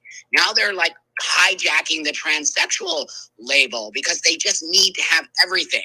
They're like, what are those? Pac-Man. They're like Pac-Man. They're literally like, la, la, la, la, la, la, everything in our whole fucking thing. And then we're going to have nothing, because it's just like, it just seems so strange to me. That's what I think is strange to me. Why do they have to own everything? Why do they need to have their hands in the control of everything? That's the part that has my brain sort of like, why aren't you comfortable just being non-binary? Why do you have to be non-binary, transsexual, bisexual, it, they, them, a unicorn, whatever the fuck else? I mean, I've never seen somebody with so many terms in their bio when we fought to get rid of those. Remember that whole saying we used to say back in the day was soup labels are for soup cans. Yes. And now everyone has a label. Yep. Everybody's like pop art Andy Warhol picture of a Campbell's soup now. It's crazy. Ellie. Okay, then Gaby. Yeah, when Gaby mentioned the Trevor Project, and Buck, I find your point of view. All of our guests are pretty amazing as far as your point of view. But when you mentioned the Trevor Project, and it seems like the people at the top seem strangely invested in accessing kids, don't they? I mean, I hear a lot of people on the ground not knowing where that particular element is coming from. And if you look at the school books, the textbooks, it seems very systematic and very organized, that they somehow are very driven to get access to kids for whatever reason. And then the the rainbow symbol, I want to mention that that's just like everything they do to women, that, oh, this is for you. But what they really give you is a caricature version that has nothing to do with the real thing. And actually, I am usually in Twitter jail most of the time while YouTube has International Women's Day. Go ahead, Gaby. So this is the validation generation, and unfortunately, Gen Xers like me are the ones who raise them. They, they want to show up and get paid at jobs. They want to show up and be called stunning and brave. And unfortunately, this is why they demand capitulation, is because they're spoiled brats. That's one thing. And they also they don't want validation from each other. They need validation from you to keep up their charade, because again, this is faith-based, and if we don't believe it, then it's not real, right? So this is why the pushback matters so much and why we need to keep doing it, because this isn't going to stop unless we all stop playing pretend. It's just not. I often post this meme, and it's Shrek. And it says, how to address all the genders. It says, attention, all fairy tale things. And I get in so much trouble for that. I really do. I'm sorry. I'm a terrible person. I know, I'm horrible. And I'll chat. If you're about to touch on what I think you're going to touch on, please let me be the one to say it. Please. I was going to sort of drive the conversation in the direction of sort of this faith and the rewriting of Stonewall. Yes. I would love to be the one to say that, if that's okay, because I get into arguments all the time about it. Yeah, and just real quick before I go there, it's just kind of funny because we've touched upon and sort of informed the audience how many straight people are forcing their way into the LGBTQAI++. They're inventing gender identities. We have corporations taking it from us.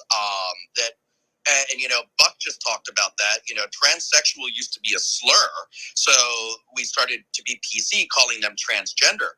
But now what's with all this self-ID and all these straight people playing trans, Buck had to reclaim the slur transsexual, and then now they're trying to take transsexual away from them.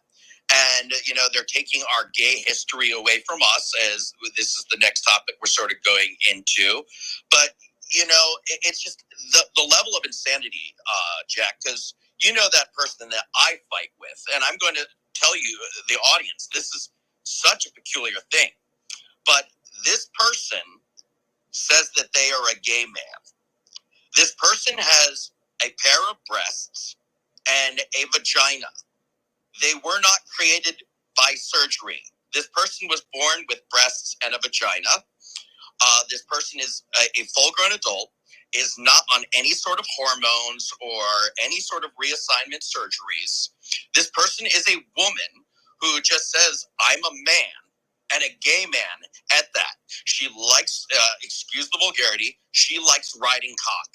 In a more normal time, we would be calling this woman a straight woman, but she says she is a gay man just because.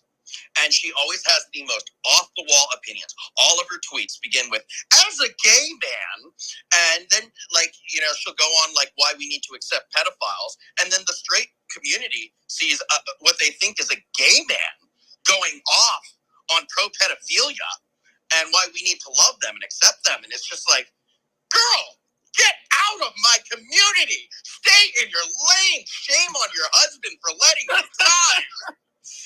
And it's insane how they are taking it from us and dragging us through the mud. And yeah, I wanted to sort of touch upon Stonewall. Yeah. Jack, let me sort of set the chess pieces up for you. Stonewall, folks, was a riot that began in a New York gay bar in 1969. During that time, it was illegal to give homosexuals alcohol within the city of New York. So it was a speakeasy run by the mob. And when the mob wasn't making their payments, the police would come by and hassle them because, the police department was getting kickbacks and payments. So the mafia was late. And so they went and harassed the bar, and they arrested a bunch of gays and lesbians, and it turned into a riot that lasted 3 days. And many people consider that this was the turning point, or even the start of the gay rights movement. And it really was not. We had groups back in the 1920s fighting for gay rights. There was huge advancements in protests in the 1950s by the Madison Society and the Daughters of Leviticus, that were respectively gay and lesbian groups. And especially, I think the most turning point for the LGBT was the AIDS epidemic, because people were seeing their sons dying in mass. And, gays and lesbians, I really got to say that during the 80s, thank you, lesbians, because gay men were riddled to beds, covered in bed sores. And excuse me, I'm going to get emotional because I have known so many of these people in my life, and some of them are gone. But they were riddled with bed sores, being buried with discount funerals, and lesbians were sitting out there on the streets showing pictures of men emaciated to practically skeletons, saying, "Hey, these are your sons." And I think that was the most turning point, because it was true. Gay men and lesbian women, we're your sons and daughters. And it took people seeing that to truly start to empathize with our community. But let's get to the Stonewall riot, because this is something that the LGBTQAI has really driven, and everything about it is a lie. So, Jack, go ahead. I just wanted to say to anybody that's listening that doesn't know what happened at Stonewall, the drag queens weren't there throwing shoes at the police. That did not happen. Marsha P. Johnson was there, but she showed up at 2 a.m. after the riot was done. The fires were already burning by the time she got there. She got there and everything was on fire. Sylvia did not even go. Sylvia was 50, what was she, 17 at the time at Stonewall? She was 17 years old at the time of Stonewall, and she was uptown having a party back in the day. Was not there.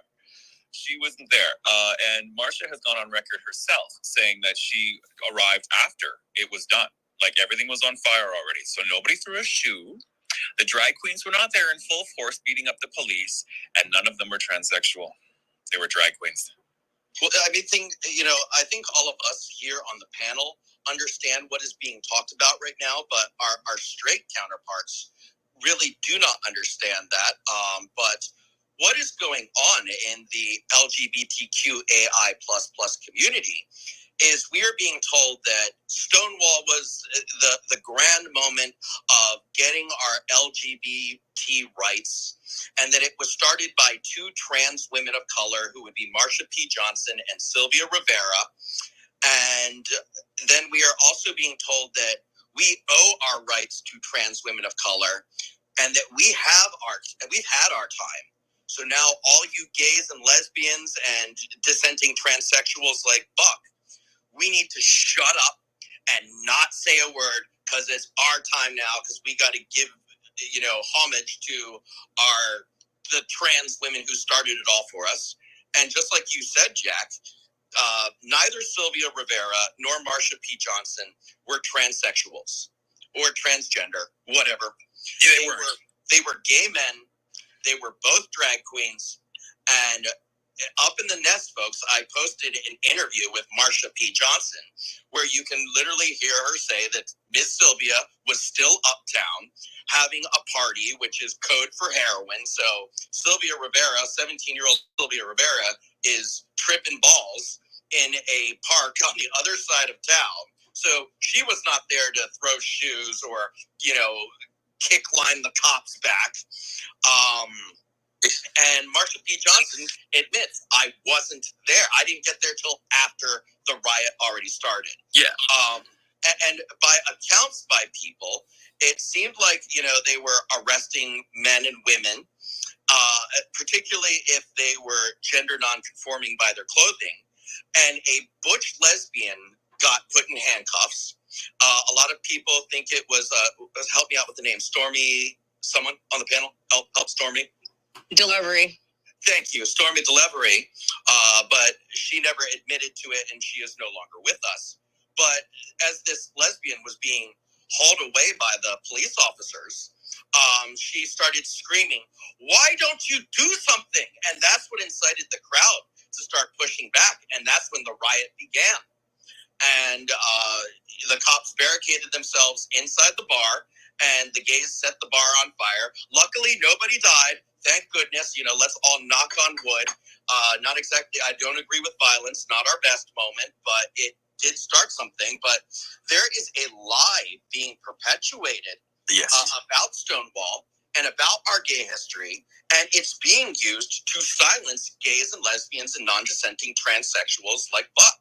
And it's all a lie, and it's being screamed at by straight people. And when I confront them and I post my evidence, because I have video clips of interviews with Marsha P. Johnson saying I'm not trans. I have got them of Sylvia Rivera and that clip up there saying I didn't get till Stonewall till after. These people, it is like a religion, and that's really what really struck me when you mentioned that earlier. This is faith, because I have the proof right up there in the nest. Any of you can, and when I confront these people on it, they go silent. They completely disappear. And it's like, I'm sorry, folks, but I am not a fan of blind following of a faith. And here I can literally debunk this. And every time I throw it in their face to the point where they can't hide it, they just disappear. Yep, and it's really upsetting because I've been confronted so many times with people trying to rewrite history, and I often comment. If you follow me, you can see that I fight back a lot. But people trying to rewrite the history of what's actually happened and all that, and then when you call them out, they'll block you before you even, and they're just like, well, you're wrong, and it's not wrong. And what's really upsetting is that a lot of straight people that are out there don't actually know what our history is, and they believe what they're seeing. That this person thinks that that this is what happened and this is what happened. Well, that's not what happened. And Marsha was off somewhere that night. She was so late. She was really upset because Judy Garland had just died. And she was out, having a party of her own, and anyway, so that's what happened. She was, and it really she was. It was all about Judy. But yeah, it was. It's really upsetting to see them try to rewrite all of our history. Sorry, go ahead, you guys. And then you use it to silence us. Oh yeah, and try to silence us because of it. Yeah, I've been silenced by so many leaders of the freaking gay community here in Alberta. It's ridiculous. I wanted to come back to mostly Gady. She's had her hand up. And then also, I'm very curious about this phenomena of the straight people and where they're coming from. It kind of reminds me what you're describing. Oh, and Gady had mentioned the hate fucking. Hate fucking is a common favorite of the liberals. That is one of their very favorite attacks, to say, oh, you should be raped. It's very strange. And I see it come from what we perceive as the left. But I think a lot of those, what is the left even? Because people with the Ukraine flag, that's usually almost paid government agitators. So I don't even know how many are real. But I noticed previously we had a similar thing with race. And I would catch on the right, what looked like white liberals hammering racist stuff at people of color. And I would catch them doing it and I would stop it. Sometimes they seemed genuinely confused and surprised. I don't know if they were paid to do that. But I'm very curious about this phenomena. Is it liberals, or where are they coming from? Who's churning out these people who are so diehard about this? I can answer after Gaby goes. So first of all, I just want to start off by saying non-binary is bullshit. It's just, sorry, it's bullshit. It's women that look like me, big old butch dykes and really effeminate gay men. They just needed, I guess, a new special label, but I mean, gender nonconforming is basically what that is. So it's stupid. It has nothing to do with trans. It's just an expression of whether you express yourself more masculine or more feminine. There is no such thing as non-binary. First of all, we need to stop putting that under the trans umbrella and saying people that maybe aren't comfortable with their tits one day are trans. They're not. It's silly. Going back to the appropriation of gay history, this is being fed to these kids in queer theory on university campuses all over the United States and the UK, pretty much all over the Western world. It's lies. They know it's lies, but it all goes with the Marxist things that they're teaching. It's all tied together. Okay, so I think that actually is a helpful piece that this ties in with, because I've seen these ties between queer theory and Marxism. So that I think is a useful piece. Well, it basically just promotes, like, if you think you're something, you are something, and if anybody denies you that, then they're your enemy, and that's what it is. It's about divide and conquer. What was that thing that RuPaul said? It just annoys the hell out of me. You know, if you ain't gonna love yourself, how the hell is everybody else gonna love you, or some shit like that? I think that got taken in the wrong direction by a lot of people. I was like, Yeah. Don't think Ru meant that, but okay.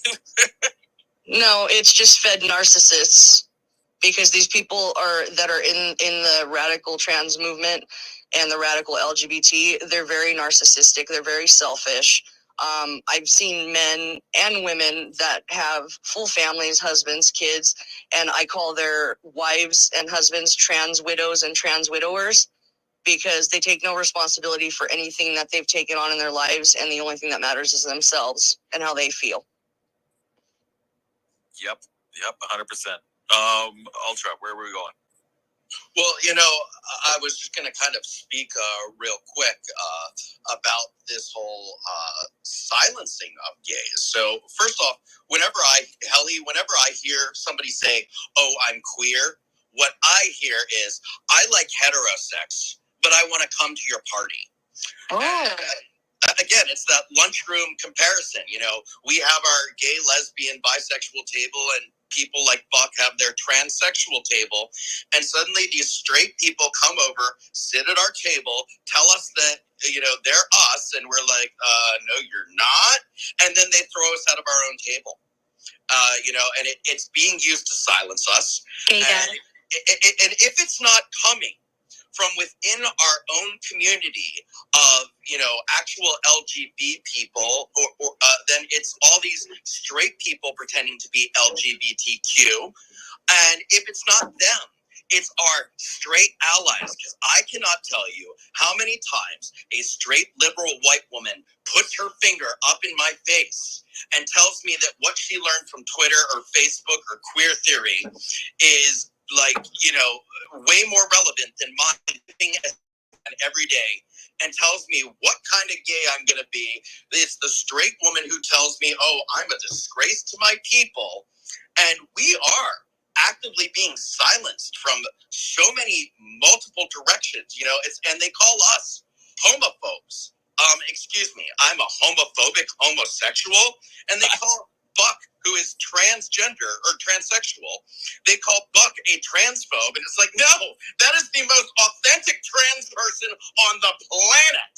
And it is absolutely ridiculous that we are being silenced, that our voices are being taken away on multiple fronts, and also our history is rewritten, forgotten about, and we are being politicized. We are being monetized by corporations, and it's extraordinarily upsetting, because it is divisive and it is destructive, and it's really, you know, old school gays and trans people like Buck, we wanted equality and to fit in with society.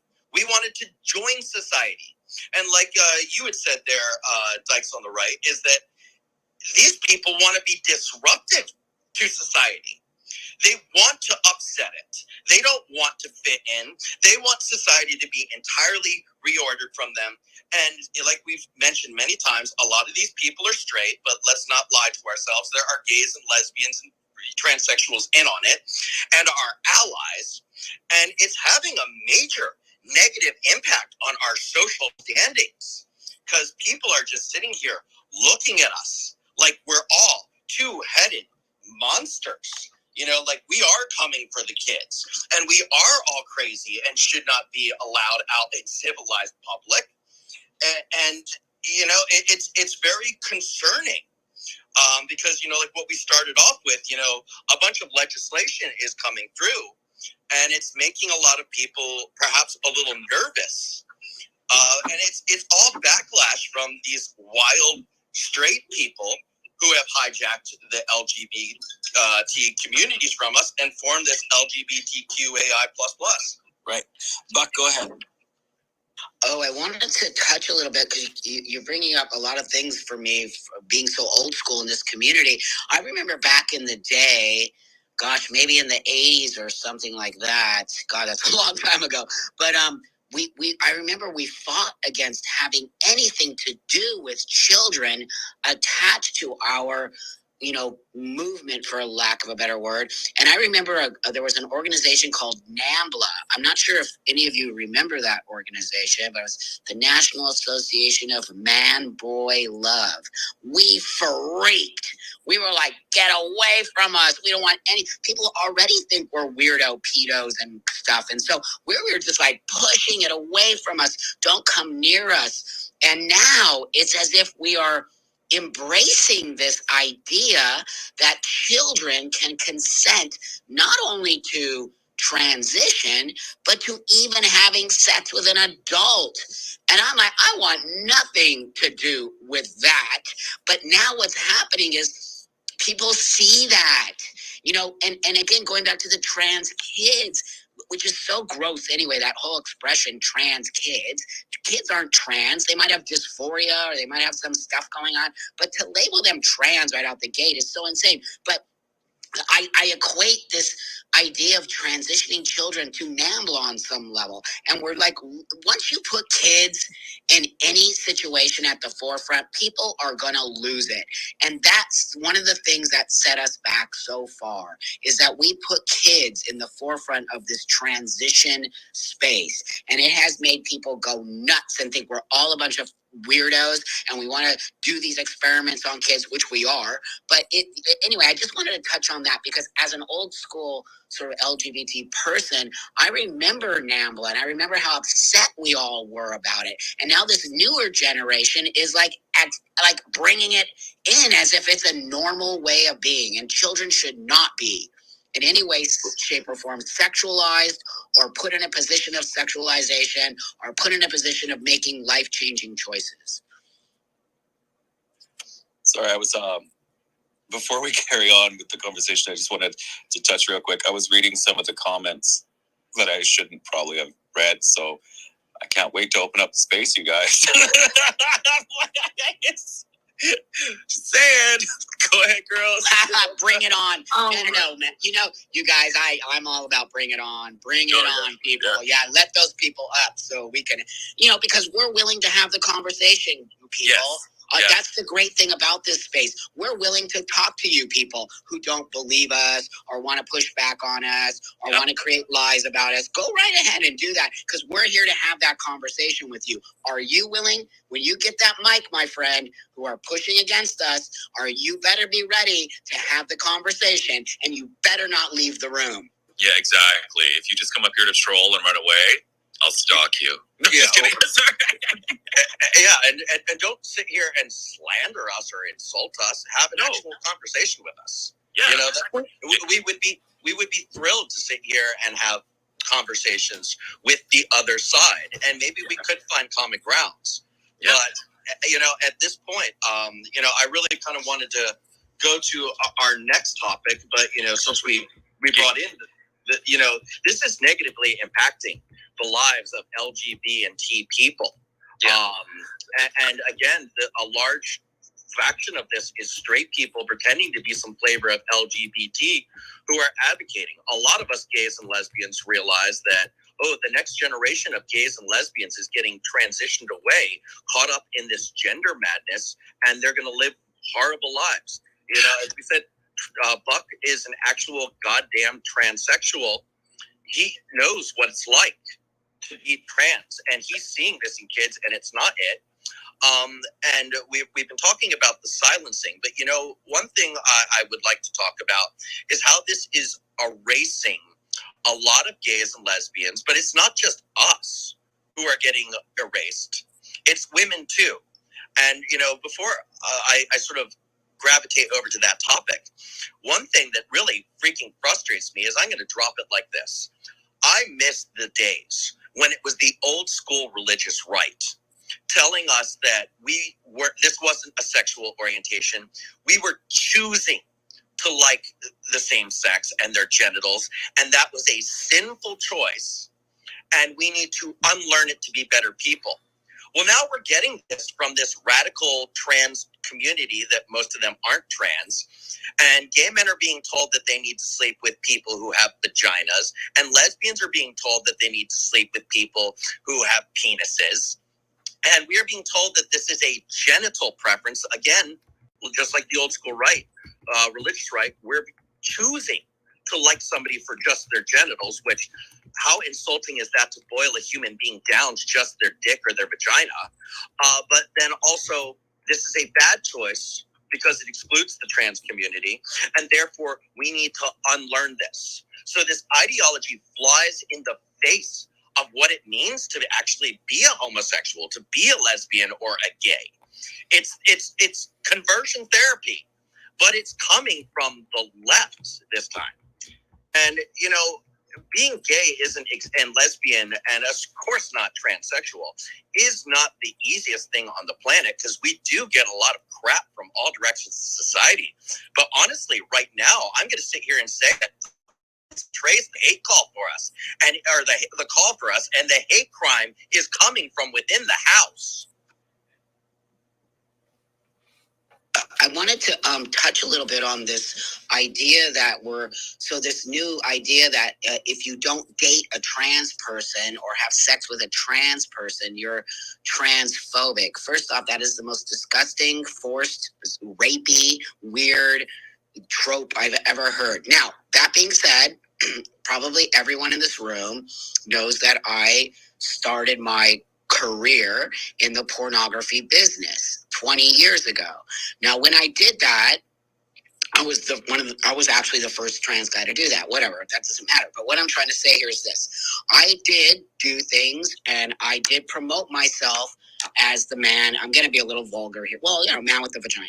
So that being said, it was pornography. What happened was I had a lot of gay men interested in me in a way that probably they had never seen a person like me before. So on some level, I was kind of an anomaly. Now, that being said, my sexuality was kind of fluctuating at the time, and I was interested in gay men. But here's what I want to say: I never forced myself on anyone. I was always very open about who and what I was, what was in my pants, that I was a biological female who transitioned to look like a man, but I do not have a penis. And it is a very important part of what I'm saying here. I see these younger trans guys now claiming to be gay men and then getting really mad and crying all over the internet that a gay man won't date them, and they're not. That's not what I did, by the way. I was always very open. I never forced anybody into dating me or having sex with me. And the sex I did have with men was privately or whatever. If it was paid sex on my movies, it was never in a way that I was dishonest or I was forceful or I was in any way, shape, or form claiming that I was this way, and the reason you're not dating me is because I'm trans and you're transphobic. I just really need to put that out there, because I know there's going to be somebody maybe tonight or somewhere around there that's going to say, well, Buck, you made gay, quote unquote, gay porn back in the day, and gay men were attracted to you. Yes, but I was very honest about who I was, and I was always very honest about disclosing. That's the number one thing for me, is disclosure. Remember, I come from the AIDS movement. Disclosure is very, very important to me on so many levels. And there are trans people today who don't disclose, and then they don't understand why they get themselves into bad positions. It is extremely important that people like us, especially people like us who do not have genital surgery, are 100% upfront about who and what we are. Because if we're not that way, how do you expect the other person to make an informed choice if they don't know exactly? I look like a dude. If I walk into any place, anywhere, nobody's ever going to know that I'm not a biological man and that I don't have a penis. And that's not fair. to the other person that you're choosing to have sexual relationships with. I would hope you would do it if you were HIV positive. I hope you would do it if you have an STI. I would hope you would do it if there's something going on that the other person needs to know about. So I just wanted to throw that out there because I know eventually somebody's going to say something to me, but I've always been honest about who and what I am. My pornography was a very specific space. It wasn't for the world. It is not for the world. You had to go looking for it. I didn't walk around expecting people to date me, and I never, ever forced myself upon anyone. So, that's why when I see stuff like what's happening today, it's upsetting to me because I really made a lot of ground with my adult work, and I really opened up a space for people to explore maybe sexuality in a way, but it was not forced. And that's the part that's very upsetting to me when I see these things that if you don't date a trans person, that sounds so desperate and it sounds so homophobic and on some level transphobic. It's just not the way you should run your life. So, I just wanted to throw that out there. No, and we love and respect you for who you are. So and we appreciate you and everything you've done. And yeah, so anybody comes after Buck, you got to deal with me. Well, to be fair, these guys have gotten a bunch of love notes too. I saw some really positive comments. Oh yeah, I did. Very, very glad to hear these people speak. Girls, do you want us to go to you first, and then Ultra? I think we should open the floor soon. Oh yeah, I just want.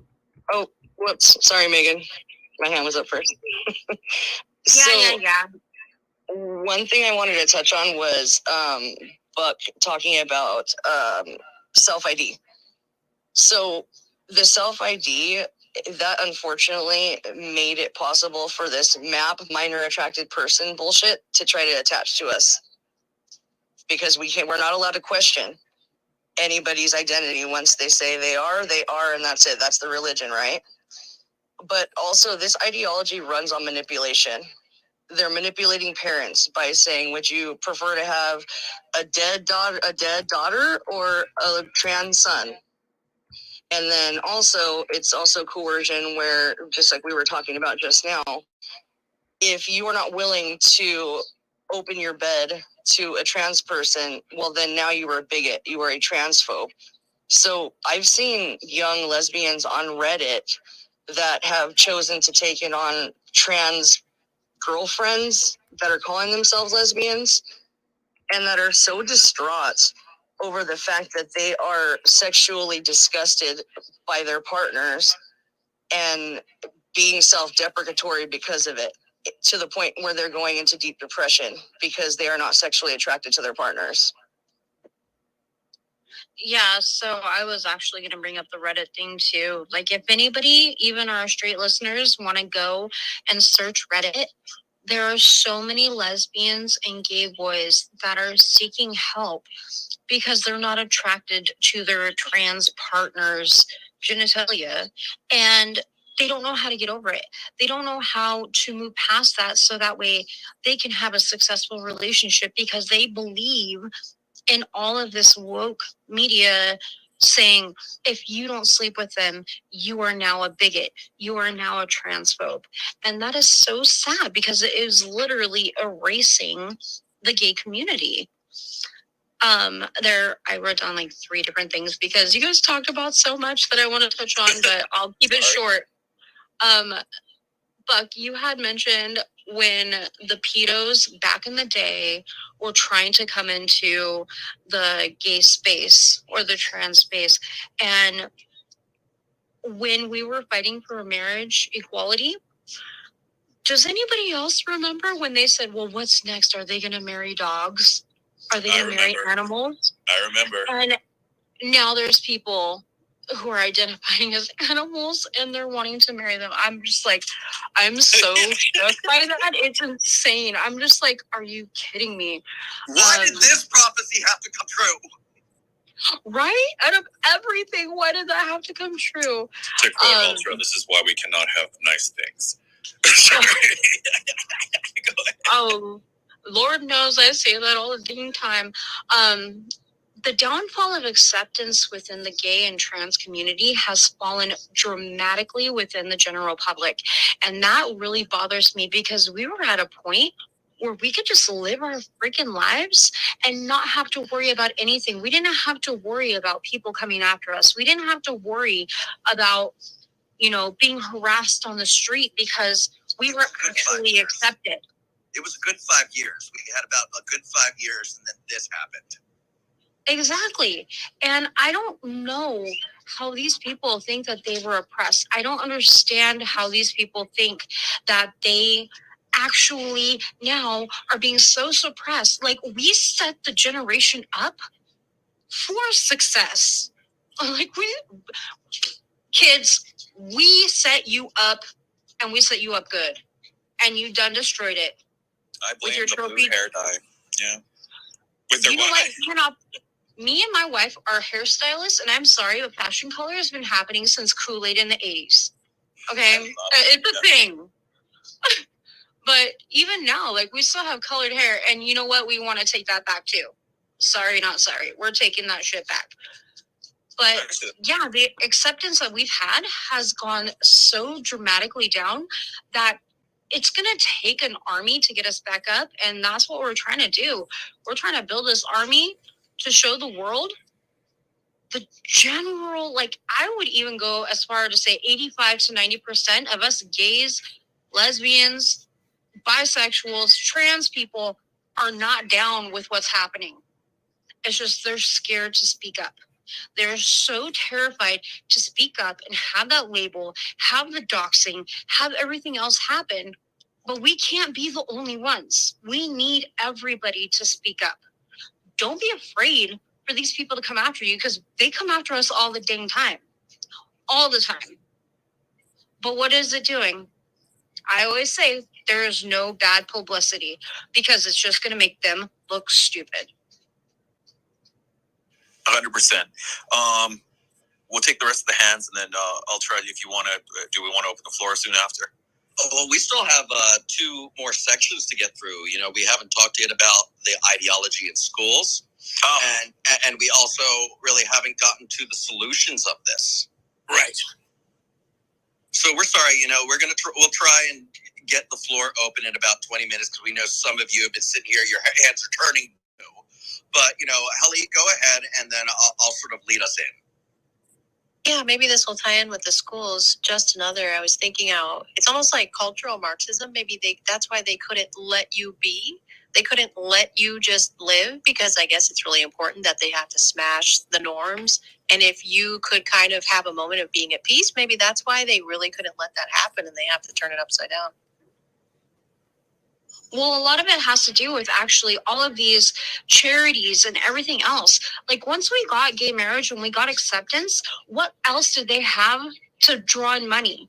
What else did they have to where they can keep financial income coming, other than creating a new issue for people to keep donating, for them to keep having a cause?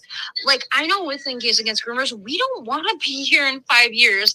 We just want to, like, handle this business, get it under control, reclaim all of our names, and move on. But, like, HRC and all of these other, like, I'm going to call them companies, because that's exactly what they are at this point. They're just trying to find the new cash cow to keep that money rolling in.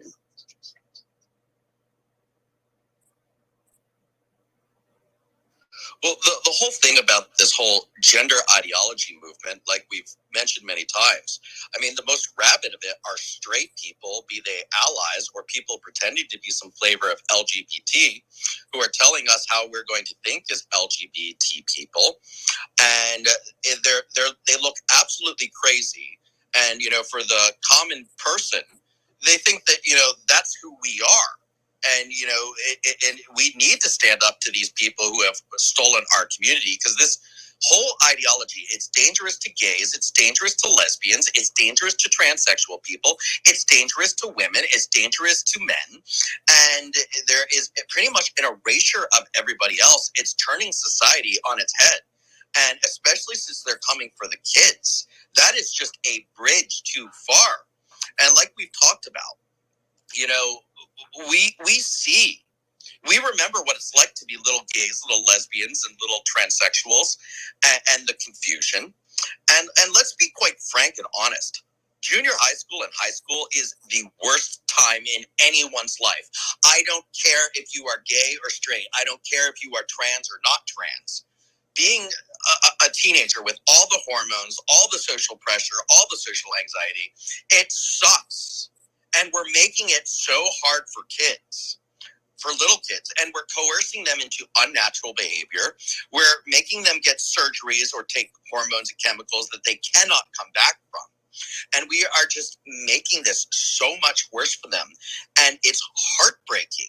And when I say we, I mean society.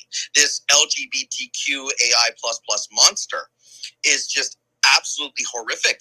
And, you know, it's upheld by these straight allies. It's upheld by all these straight, you know, school board members and teachers who are writing this into curriculum and filling their head with all this nonsense.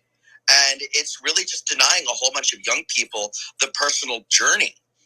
Because me, myself, when I was young, I grew up in a very rural area with more cows and more horses than there were people. It took me a 35-minute bicycle ride each way to get a Coca-Cola. And I did not act and behave like the other kids. And I was very masculine presenting. I really didn't have any sort of gender dysphoria. But one thing I realized is something is off about me. And, you know, I looked at myself very deeply and very critically because I didn't get along with the other kids just by interests, the way I went about achieving a goal. I was complete maverick. That honestly, I was forged in fire by the time I realized I was gay. And what prevented me from that is my whole notion was that, you know, gay men were all these Nelly things that are all flaming and wearing flamboyant clothing and going, yes, honey, look out, Mary. And I was like, well, that's not me. And I'm not attracted to that. So I can't be gay. I don't know what is off about me. And it took me that personal journey till I was about 20 to finally figure out that I was gay. And I could have been robbed of that, as many young kids are today. As we've talked about, a lot of gays and lesbians are getting coerced into getting transitioned. And it's absolutely ruining them because their gender identity is fine. It's their sexuality that's the deviation. But if we're going to trans them, we're destroying them. And it's also getting a lot of straight, cake-baking, sensitive mama's boys and a lot of tomboy girls who are straight and they're going to grow up to be fine and beautiful human beings. We're robbing them of that journey. It's really preying on a lot of kids who have mental disorders like body dysmorphia. And body dysmorphia is, you know, a boy sees himself as like a skinny rake and doesn't have that perfect Ken doll B shape. So he starts to hate his body. Or, you know, a girl who doesn't have that perfect hourglass figure. And so they're saying, oh, you hate your body, you must be trans. No, that's not it. And it's also really preying on a lot of autistic children and children with borderline personality disorder.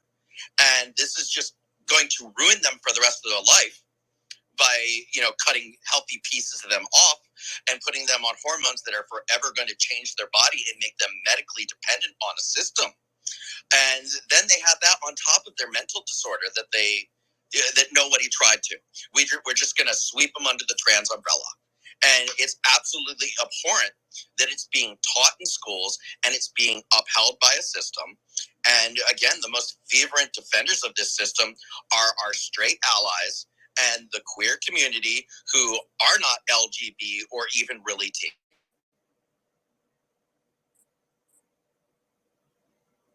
You know, if you listen to detransitioners, which I'm not sure if we're going to have that discussion this evening, but if you listen to detransitioners, and I listen to a lot of them. In fact, I have a lot of detransition friends because it breaks my heart. This worked out for me, and it's been beautiful. My life is beautiful. But it didn't work out for them. So it's so depressing for me to just hear what they have to say. And if anyone in this room wants to learn more, just listen to any detransitioner, and pretty much they all have the exact same story. They have some form of disorder, like most of them had been diagnosed with BPD or autism. Many of these kids now have autism, and they're not addressing the disorders. They're going straight to the medicalization. And that's what I want a lot of people in this room tonight to hear. We are not dealing with mental health. We are using something like medication and surgeries in order to tell these young people that their lives are going to be so much better. That is a false narrative. We would not have detransitioners if that was true. Back in the day when I transitioned, I cannot even remember one detransitioner. I'm being very honest right now. I cannot remember one until maybe about 5 years ago. That says a lot. There might have been some, they just weren't vocal about it. But there's no way near the amount of detransitioners that are happening today. And I also want you to understand what's coming from this community are lies. The detransitioning rate is skyrocketing. They will keep telling you that it's not. But you can listen to them, or you can listen to me, or you can Google, because you got Google today, and you can do a little due diligence and stop listening to everybody telling you stuff and take the time to do some research on your own, and you will be blown away by the amount of young people. Most of the detransitioners are young, and I'm telling you 16, 17, 20 is young, and you all know that. When you do stuff like irreversible surgery, and don't tell me that it's reversible. Don't tell me taking somebody's breasts off are reversible and you can add fake breasts, which is what some of the medical professionals are saying to these young people. Do not tell me that. Those are not the same as your breasts. Don't tell me that sterilization is okay for a 20-year-old. So I really want everybody to understand, we are here to tell you, please start to do some homework on this. If you don't believe us, you can easily learn about it. And we're not here to tell you that we know everything or we are the best people out there. We're not. We're trying to tell you something bad is happening. And we are here to try to stop that. We don't want our community to look this way or to be this way. We want our community to be healthy. We want people to transition. We want people to be be openly gay. We fought for that so that they didn't have to hide in the closet and that you can be gay. This idea that you'd rather have a trans kid than a gay kid, and that's a real thing that's happening. I think people don't want to have gay kids on some level. And so we must understand what's happening to these children is so insane and irreversible. Please stop letting people tell you that, oh, it's reversible. It is not. Look at me. You think I can get rid of this? Never in a million years can I go back to living as a female. Never. And this is so important that you all hear this. We are here to help people move forward in a healthy manner. We are sick of the lies and the deceit and this idea that anyone can be trans, because that is not true. So I'm just gonna kind of, bounce off of what he was saying. Yeah, the amount of people between 2009 and 2019 that were being referred to transitioning, and this is a UK-based study, increased by 1,000% among biological males and 4,100% against biological females. And 62% of them regret it. So if that's not telling you exactly what is going on, all of the studies that are here in the United States, we don't have enough evidence. We don't have enough reports or studies. And I'm going to be quite honest, most of them won't actually come out and say that they regret it for fear of the mafia, the LGBTQIA alphabet soup coming after them and hounding them. It is sad, and I feel bad for detransitioners because they have such an important voice, and they're just being silenced left and right. And it, like, I said it makes me very, very sad because they are now lifelong medical patients. They are now like having to deal with all these doctors, and that's even if they can find a doctor who's willing to help them. There is a million doctors within the United States saying, yes, I will help you transition, it's a great thing. But then the second that they regret it and they want to detransition, it's a ghost town. None of them want to help them. All of them are being turned away from all of these doctors, and it is unfair to them. It is very unfair to them. And I cannot believe that our medical system has gotten this deranged to only confirm and help, but not help once they don't feel right. Yeah, no, exactly. Gaby, go ahead. I also want people to recognize the predatory nature of the schooling system, along with these drag queens that are reading to kids now. If you look at the core tenets of what grooming is and you put it together with what the school board is trying to do against parents, it mirrors identically. They're picking off the weakest of the herd, the ones that have, mental illness, the ones that may be societally outcasted, the ones that have abusive family lives. Those are the kids that are targeted by this the most. The same as if somebody was grooming a child for, nefarious sexual acts. It's very similar. And this is why they hate that word so much and they don't want us to use it. And they're saying it's anti-LGBT, is because they know it's true. Yep, exactly. And any sane drag queen that I knew wouldn't want to go near a library for just the lighting alone. I can agree with you on that. My God, bad lighting can make any woman look like a caveman. Well, then what the hell are you doing in a library, for God's sake? Really? Get out of there. God. Anyway, where are we going? Well, I was just going to kind of jump in. And since we're now on drag queens and libraries and things like that, I would like to pivot to that because that kind of ends this portion of the round table. But before we move on, I would just kind of like to sit here, and have a little quick back and forth with Buck, because Buck, I've had 5 transsexual friends, such as yourself, in my life, and 2 of them died because of the gender affirming care. Their bodies just couldn't take it. So when people, who are transsexual go through these surgeries such as you have, there is great risk. It's not just, a couple of chemicals, a couple surgery and you're done. I mean, the male body runs on testosterone. It regulates the kidney and liver function, the beat of the heart, the bone density, and at women's bodies, estrogen. And so when people go through these surgeries such as you have, there's great risk. And that's what took 2 of my friends' lives. And the sad part with all these kids, because we talked about gay kids and lesbian kids and the social outcasts, and kids with mental illness are getting swept up in this and unnecessarily transed. I think we all on this panel can agree that the only people who's going to be helped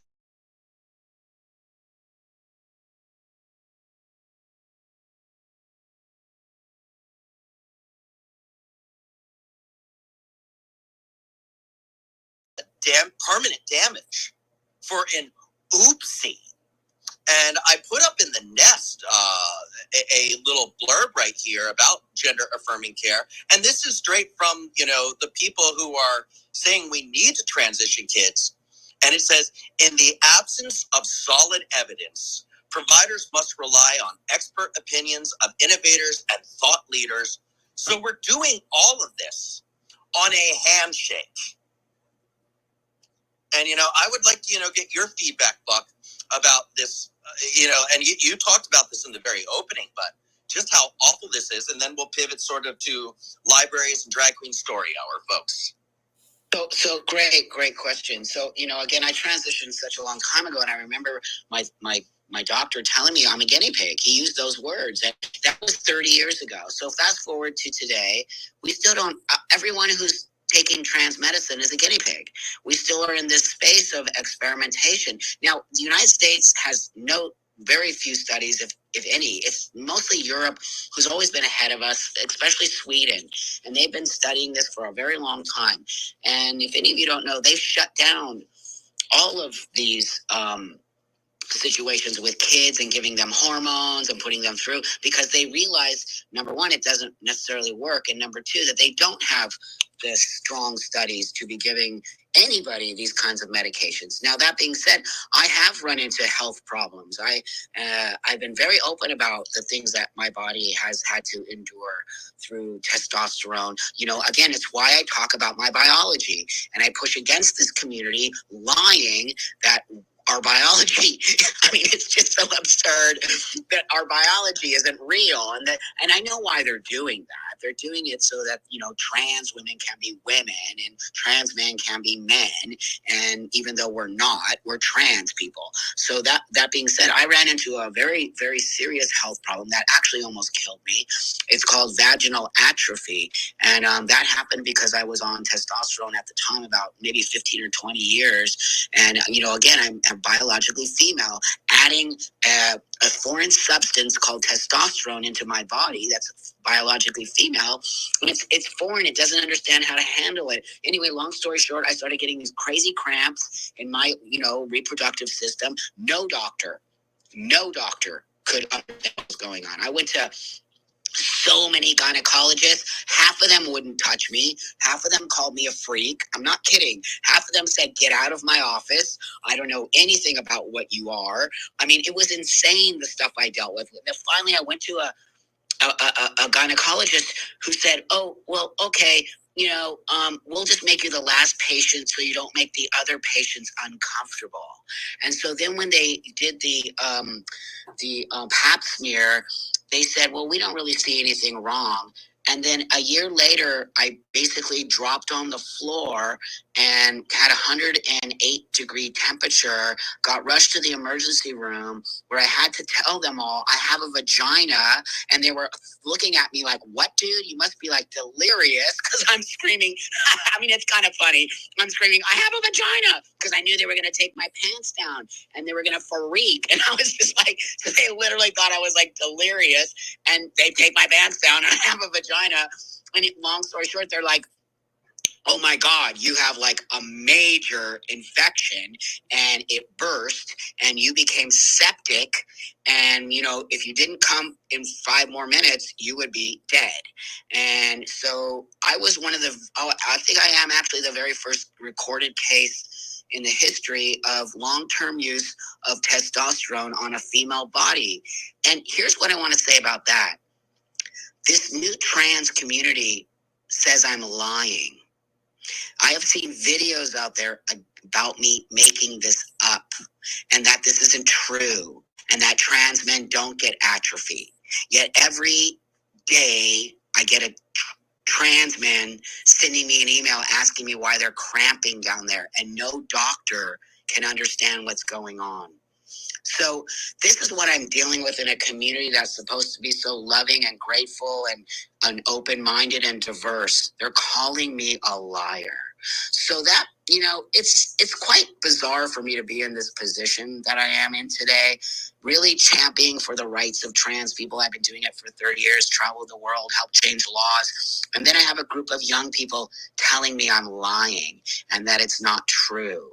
I mean, it's just, you know, so far that's been the worst case scenario for me. I haven't really had many other things happen at this point. I'm 60 years old now. And I'm probably going to start getting normal 60-year-old things like eyesight and hearing. But I'm very healthy. I will tell you that I am very healthy. I take care of myself. You know, I stopped drinking and using drugs and all 30 years ago. And so, you know, I really, really focus on my health. And I think that's why I'm so focused and I'm really a healthy person. But that being said, we must talk about the long-term effects of these hormones on our biology. And that's why biology is important when it comes to discussing trans health.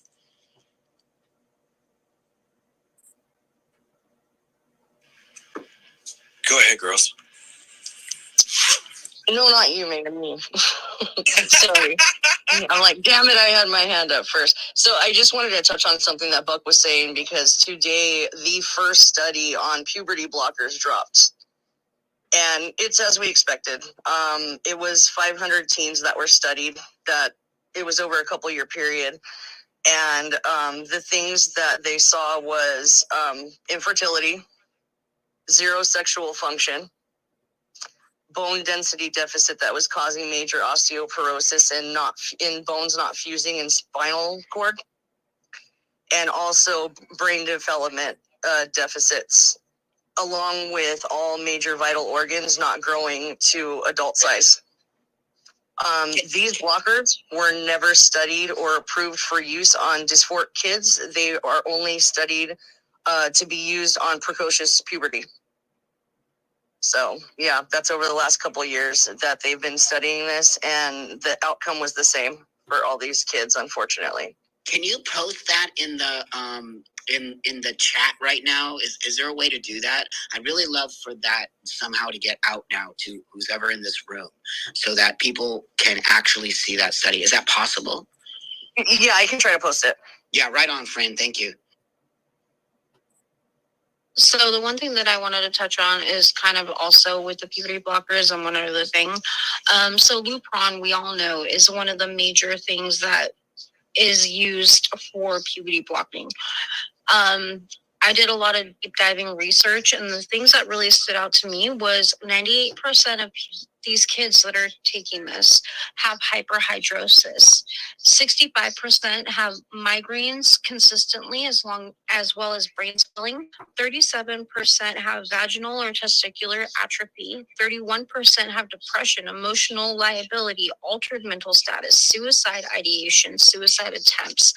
10%, which I believe now is higher than that, have bone and joint pain, arthritis, blurred disc margins, bone fracture, joint disorder, pelvic fibrosis, increased liver enzymes, and serious liver injury, hypertension, and heart murmurs.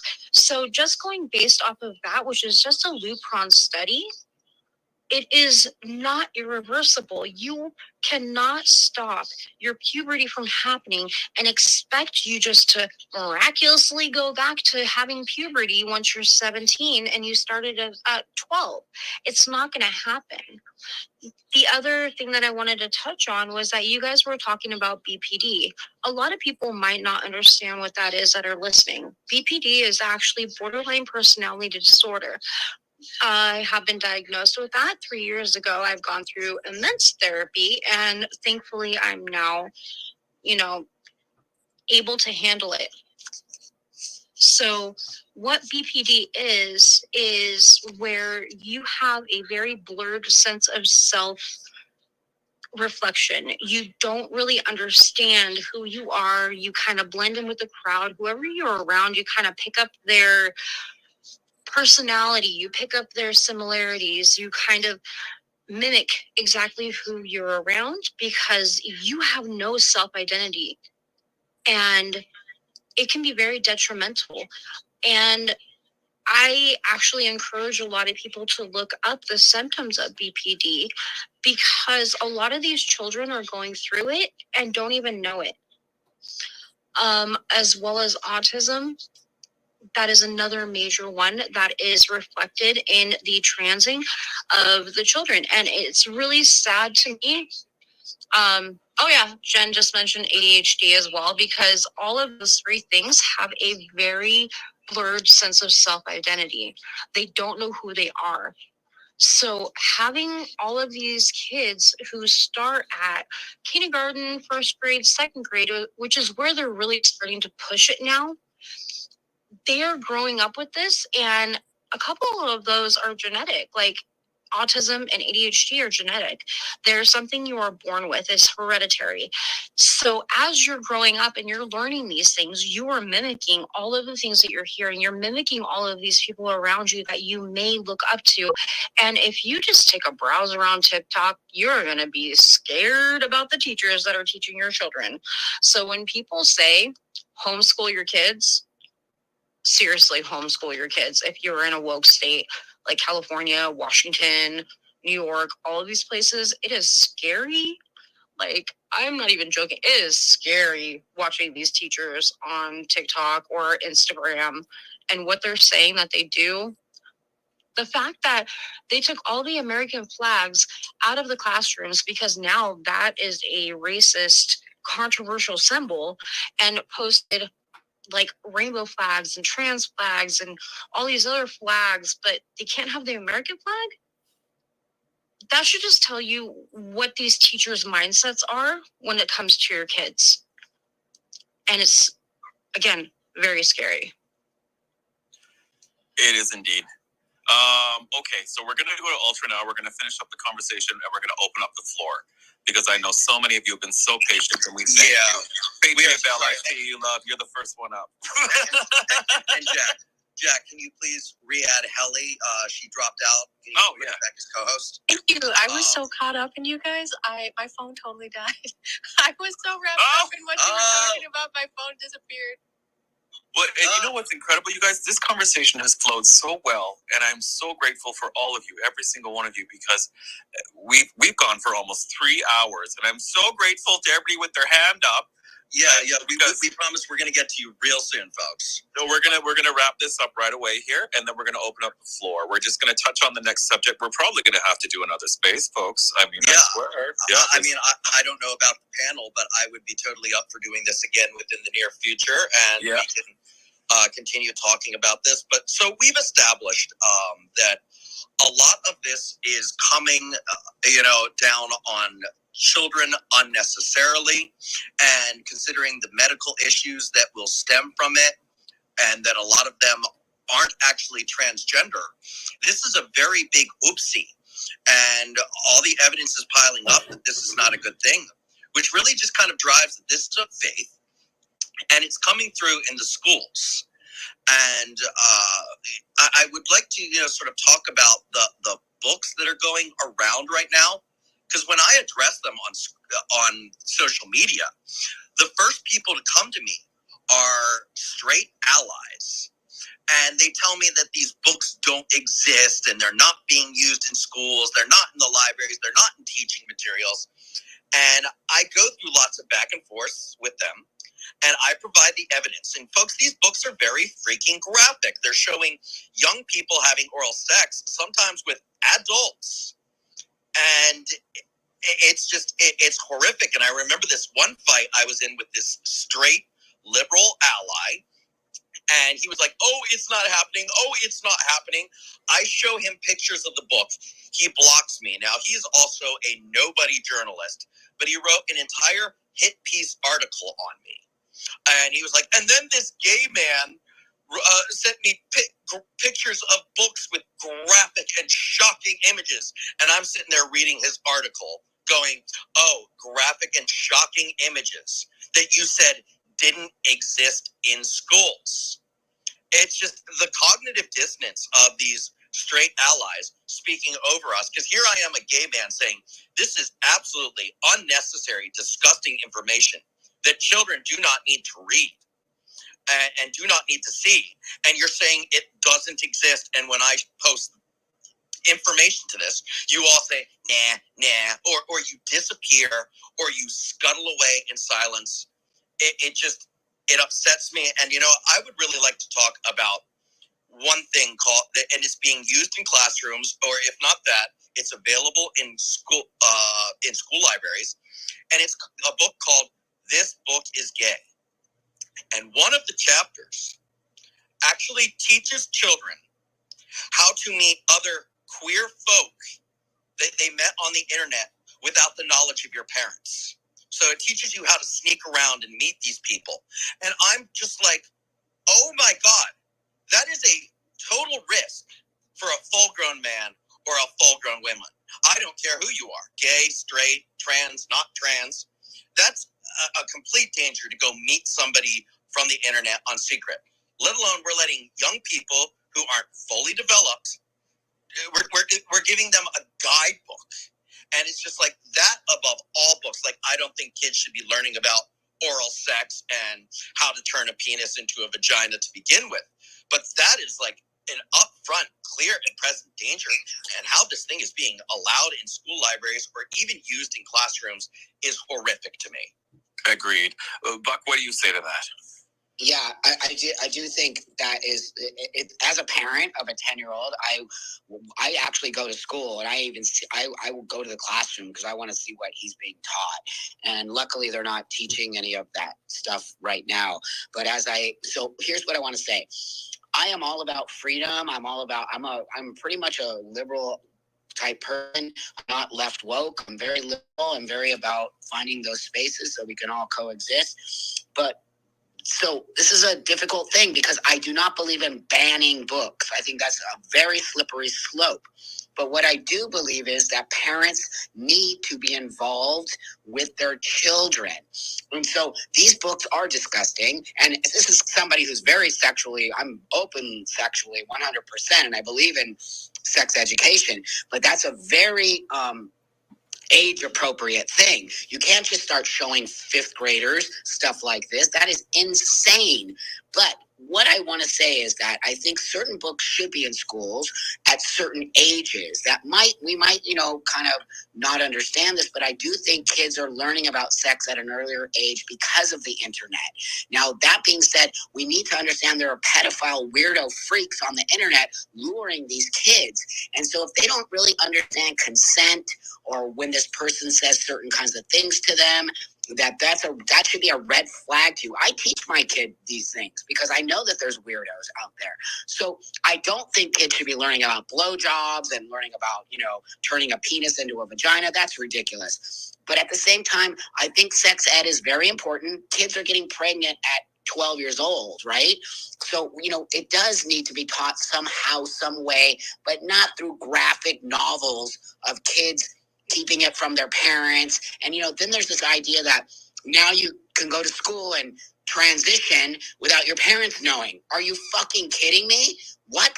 Like, I will rip your face off if I find out that you're teaching child bad behavior. Whatever you're teaching, if you're teaching your child to lie to their parents, whatever that is sick, wrong behavior. And any school system that is okay with that, we must take that out. That is not okay. No way should a state be able to take your child away from you because they don't agree with what you're doing to raise your child. That is insanity. What direction are we headed? That again is a slippery slope, people. No matter what you believe in, parents are important. I'm important to my child. My child gets discipline from me. My child gets love from me. My child gets guidance from me. My child gets everything he needs from me. And that's my job. It's not your job, nor is it the job of the state. So the book thing is very difficult because I think it's age appropriate, number one. But I also believe some books need to be in the school system. And maybe we need to put them behind the counter at the library so that we could check them out together with our kids. And that the kids don't just go grab those books. So that's kind of my 2 cents on that. I agree. Meg, Jen, you guys want to go? Yeah. So parents, if you want to take out a pen and paper, there's a couple books that are the ones that are most controversial. As Ultra had said, this book is gay. Horrific, graphic illustrations of sexual acts, and at one point it does talk about having sexual acts with an adult as a minor, also how to use grinding and how you shouldn't tell your parents. Another book is Gender Queer, very similar. It's more of like a memoir, but it's very debaucherous.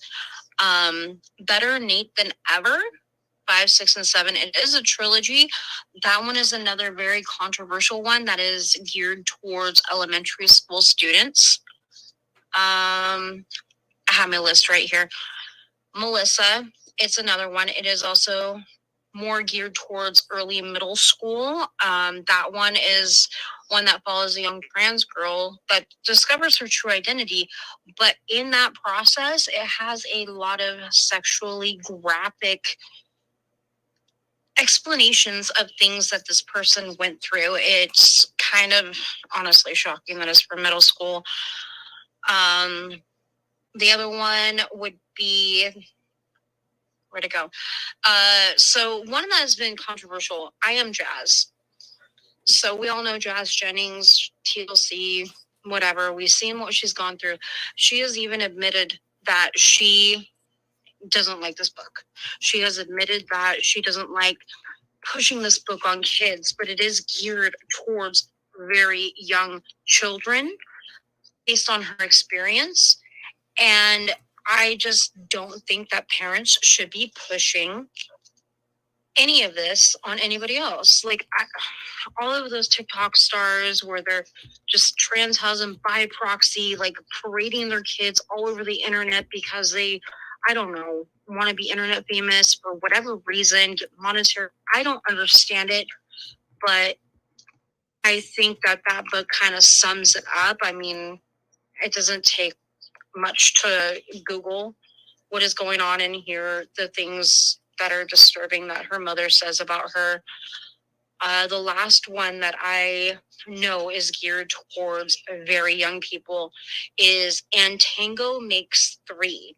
This is a story about two male penguins who desire to have a family and how they have really kind of roped it into where the zookeepers can give them a child of their own. I am all for learning that, you know, some kids have two mommies, some kids have two daddies, and that's perfectly okay. We should love, respect, and, you know, help each other along in life. We shouldn't hold that against anybody. I am all for that, but we don't really need to be teaching this to kids because it's literally geared toward 6 years old and younger. There have been many instances within, I know, California. I have gone and spoke at school boards where a teacher took it upon their own hands to take the very controversial and banned books, put them in the classroom as his own public library. And he was working in, I believe it was either 8th or 9th grade students. But a lot of the books that we're talking about, like queer, I can't remember, This Book is Gay, etc., they were in that. And the amount of students that came and spoke up, but, you know, the disturbing thing to me is that this teacher felt the need to go into extremely deep detail about their transition. Like when I say deep detail, like scary detail. It's all, that's, thank you for that list. Thank you very much. There was a couple books on there that I wasn't aware of yet, but yeah, no, I knew about a couple of them. So parents, I hope you took that down, and we will definitely be, I don't know, hopefully we can post that somewhere. We can retweet it. Books to not let your children read. That would be good. Jen, go ahead. So I just want to say, the alt-left, they're not having children. They want yours. They're trying to create the perfect activists, comrades in this communist regime that they see as their utopia, which is really a dystopia. They are trying to convince these kids that sex does not exist, which would erase same-sex attraction. It would erase heterosexual attraction. So they just want us all, I guess, to be walking around like eunuchs on the earth that all look the same. I don't know. But it really feels like this is from the top down because the Fed is backing it. You have our no-brain president saying that he's all for childhood transition and puberty blockers. That's a problem. I feel like I live in communist China. It's the same thing up here in Canada. We have the most wonderful leader in the entire world. He's just great. He likes to make a fool of himself all the time and say the most idiotic things. But it's coming from the top down. I agree. Ultra, let's go to you, and then, folks, we're gonna open up the floor. Yeah, we thank you folks for being so patient. This space has gone on for almost 3 hours, and some of you have had your hand up since the very beginning. We are so thankful that so many of you have hanged on for so long. I did not expect the space to honestly be this successful, so it was wonderful being able to extend the olive branch to the heteronormative society to talk with about subjects that are threatening our gay community, our lesbian community, our transsexual community, and especially this really horrifying aspect of the children. So, you know, I think one of the most important things, as I'll lead us out here, is that to begin to tackle this, we need to stop playing the blame game. Because, you know what, gays and lesbians, we need to be honest that, you know, we've got gay men who are willing to dress up like drag queens and go to schools and host drag shows and sit down with kids. And we need to stop doing, you know, this LGB, drop the TQ and put all the blame on the TQ when we have members. I think I agree with you, Jen and Meg, that probably more than 70% of us gays and lesbians are not in on this and hate this. We just don't get the mic. But there's also the more pressing problem of the heterosexuals who have taken over the LGBT. And I think that the straight community really needs to understand that this is being driven by a lot of heterosexuals. If it's not people who are straight creating identities to fit their way into the LGBT, then it's straight allies and trans mothers, you know, mothers of trans kids, and it's happening in the schools. It's being approved by heterosexual members of school boards. And if we are truly to get a handle on this beast to save the kids, we need to recognize who is an enemy and who is a friend. Because if we sit here and play the blame game, oh, it's the goddamn gays, oh, it's the goddamn TQs, oh, it's the goddamn LGBTQ, oh, it's the goddamn straights pretending to be gay, we're never going to get a handle on this thing. And well, I certainly am angry at sort of my loss of public status as a gay man, because this radical LGBTQ has dragged everything we have accomplished through the mud. But the most pressing thing is the children. This is a fight that we should all be linking hands. Excuse me, I'm going to use a slur, but come on, you breeders. And that's a word for straight people. Breeders, trannies, faggots, and dykes, we all need to link hands together and form a shield wall. I could have been one of these children, and I think that a lot of you, you know, who are in the LGB agree. We could have been swept up in this madness, and I don't want to see any little boy or any little girl, straight or gay.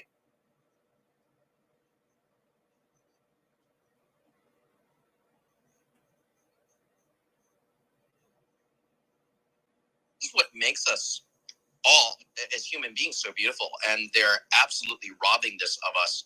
And they're coming for our kids for a reason. And unless we start acknowledging the real problem and the real actors, we are not going to get a handle on this. We're just going to tackle, if we want to use this to sort of use it as a cover for our own bigotry, we will never tackle this beast, because there will always be others waiting to fill the gaps and keep coming for the kids. Thank you very much, Elstra. One of the main things that we want everybody to understand tonight, we want you to share with your friends as well what you learned tonight. I know it was quite a lot, but you know, there's a lot. Is that not all of us are on that side of transitioning all the kids, and not all of us feel the same way that you see in the press, and not all of us are out there with flags and all that sort of thing. There are many of us who are opposed to this, and we're on your side, and we hope you're on our side. And it's just like we're all saying, you know, we need to just stand up together. I've seen it happening. I know a lot of you out there have are straight, and you know what's happening, and you're stopping it as well. And we thank you, and we really appreciate you. And it's wonderful to see that camaraderie is happening. So, thank you. Let's you know, just sort of end this on a note that, you know, we have lesbians and gays and an actual transsexual in the room. You know, not one of the trans trenders, not one of the perverts pretending to be trans. Yes. You know, we're all sitting here saying, you know, we know what's up. We live this life every day. We do. And, you know, if any of our on the other side, lesbian, gay, or trans brothers and sisters are in the audience right now, you're doing us no favors. We know that the hate crime is coming from within the house. And we'd really like to enterprise to the heteronormative community that we need to acknowledge the straight element that is also driving this. Because if you just want to be angry at gays and lesbians and trans people, you're not going to tackle the majority of this problem. And this is a problem. And everybody is at risk. And with that, I'm going to say I thank you all very, very much. Buck, Helly, Ultra, girls, you guys are amazing. And I am so glad that every one of you came out. And you're all my friends, and I love you. And this isn't an acceptance speech, I swear. But I just want to say thank you guys very, very much for coming out. And are you ready? And thank you, audience, for coming too, very much. And I'm going to, if you all are ready, I'm going to open the floor. Just know, everybody out there on the floor, if you're going to come up and start trolling and all this sort of stuff, I'm going to go to the next caller faster than you can bat a false eyelash. All right? But I'm going to start with Patriot Bell because she has been waiting the longest. Go ahead. Oh, I just want to say that Buck and I are in this pretty much the same age group where I'm in my 50s, mid-50s actually, and I'm looking at this younger group. I go, well, you're trans. I go, but we are not the same. We are not equal. We don't believe in the same things. And it is very important that is recognized that, you know, what Buck and I have been through is, you know, we went through all that psychological gatekeeping. We went through all of that, the trauma. We've went through all the slurs and the nicknames and, you know, everything they could throw at us. And we're still here.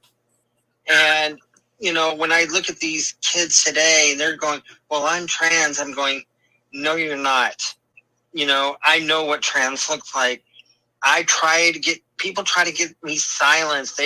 You know, I get reports to where my account is being reported, especially from foreign countries like Germany, going, we've reported you for this. And I'm like, wow, you know, but they can't seem to find anything to get my account to go away. So I just want to say that, you know, the ladies are right when it comes to these children. We've got problems here in my own state of Oregon with children.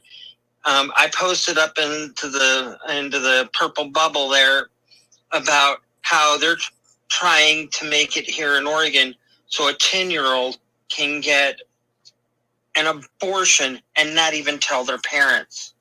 It is unreal, this push and sexualization of children, how transgenderism and how all this other ideological stuff is being pushed on such young minds, formative minds who can't even, you know, understand what they're even being told. They listen to the authority figure in their family, their parents, going, well, if their parents are telling them they're trans, then they believe they're going to believe they're trans. And it's not true. You know, I went through the experimental stages. I wore my mom's heels. I wore my mom's clothes until I grew out of them. Then I started buying my own.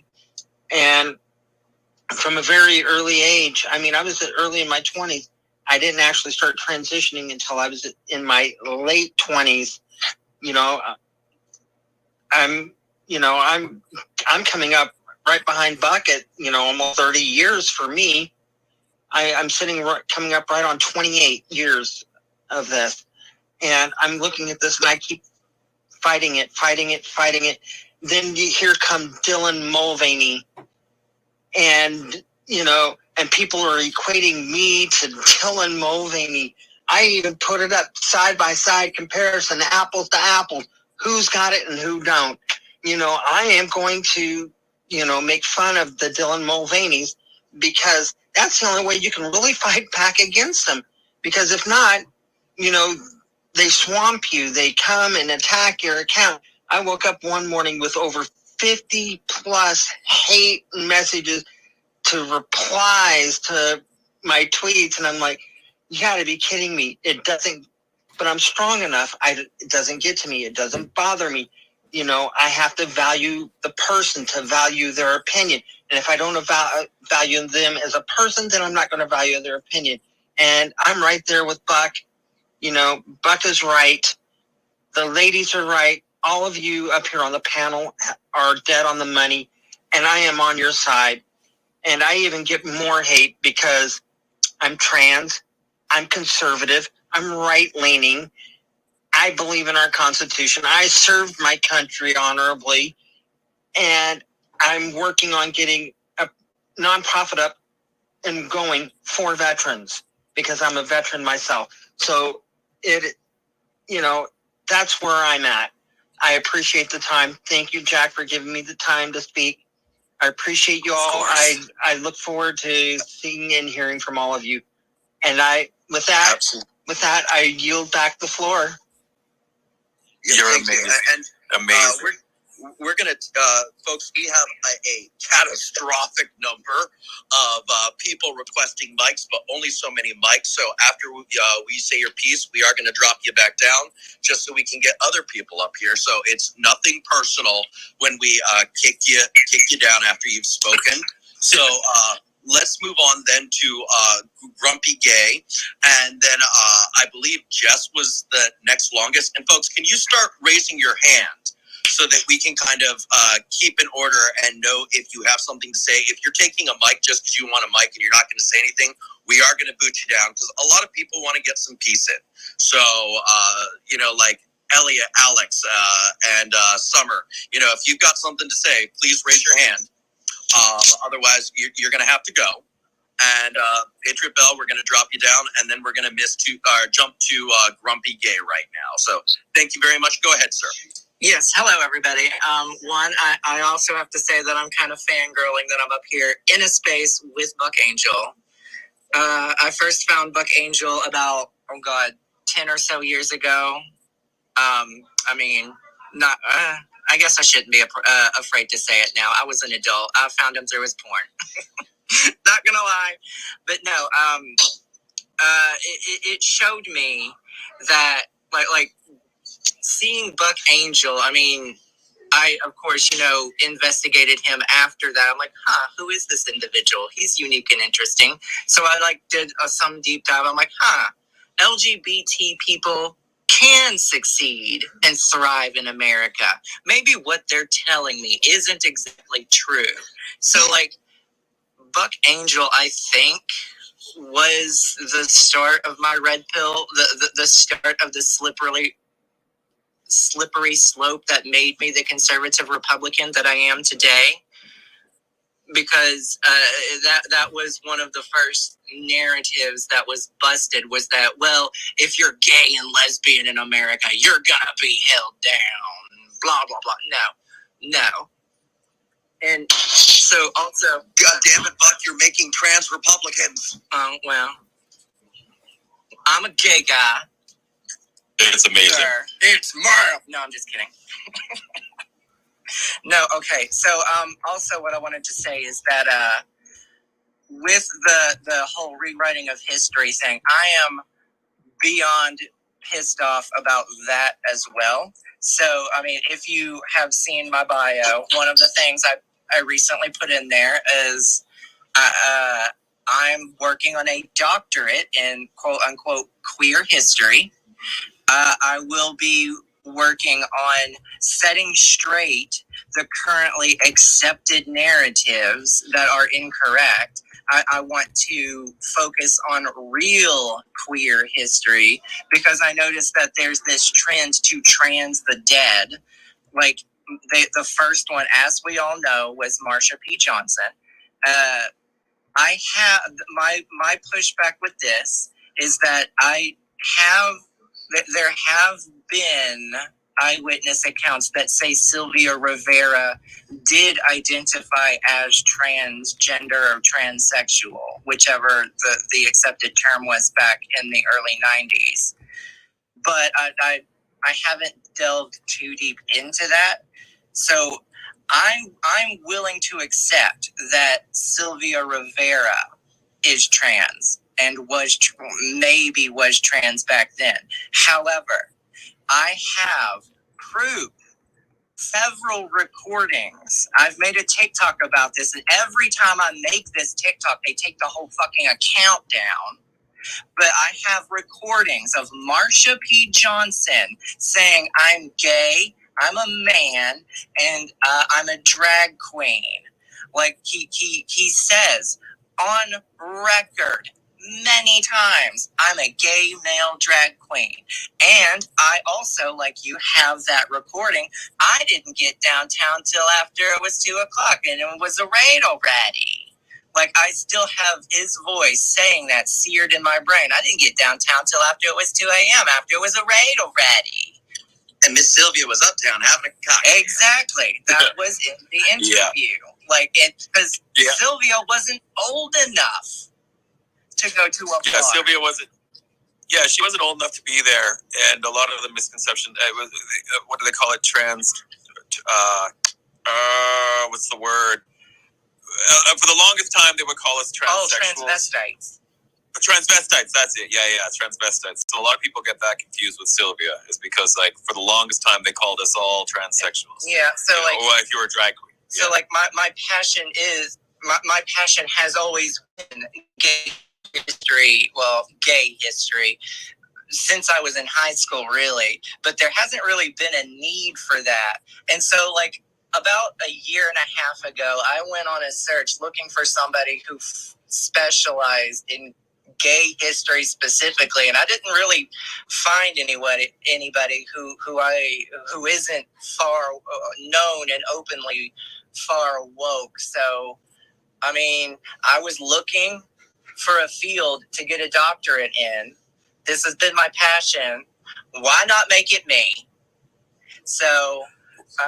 That's excellent. I'm working to set several narratives straight, and I do want to say I hope he doesn't get mad at me for saying this, because he is one of my early LGBT idols. But like, I do hate that there is this erasing of homosexuality in general.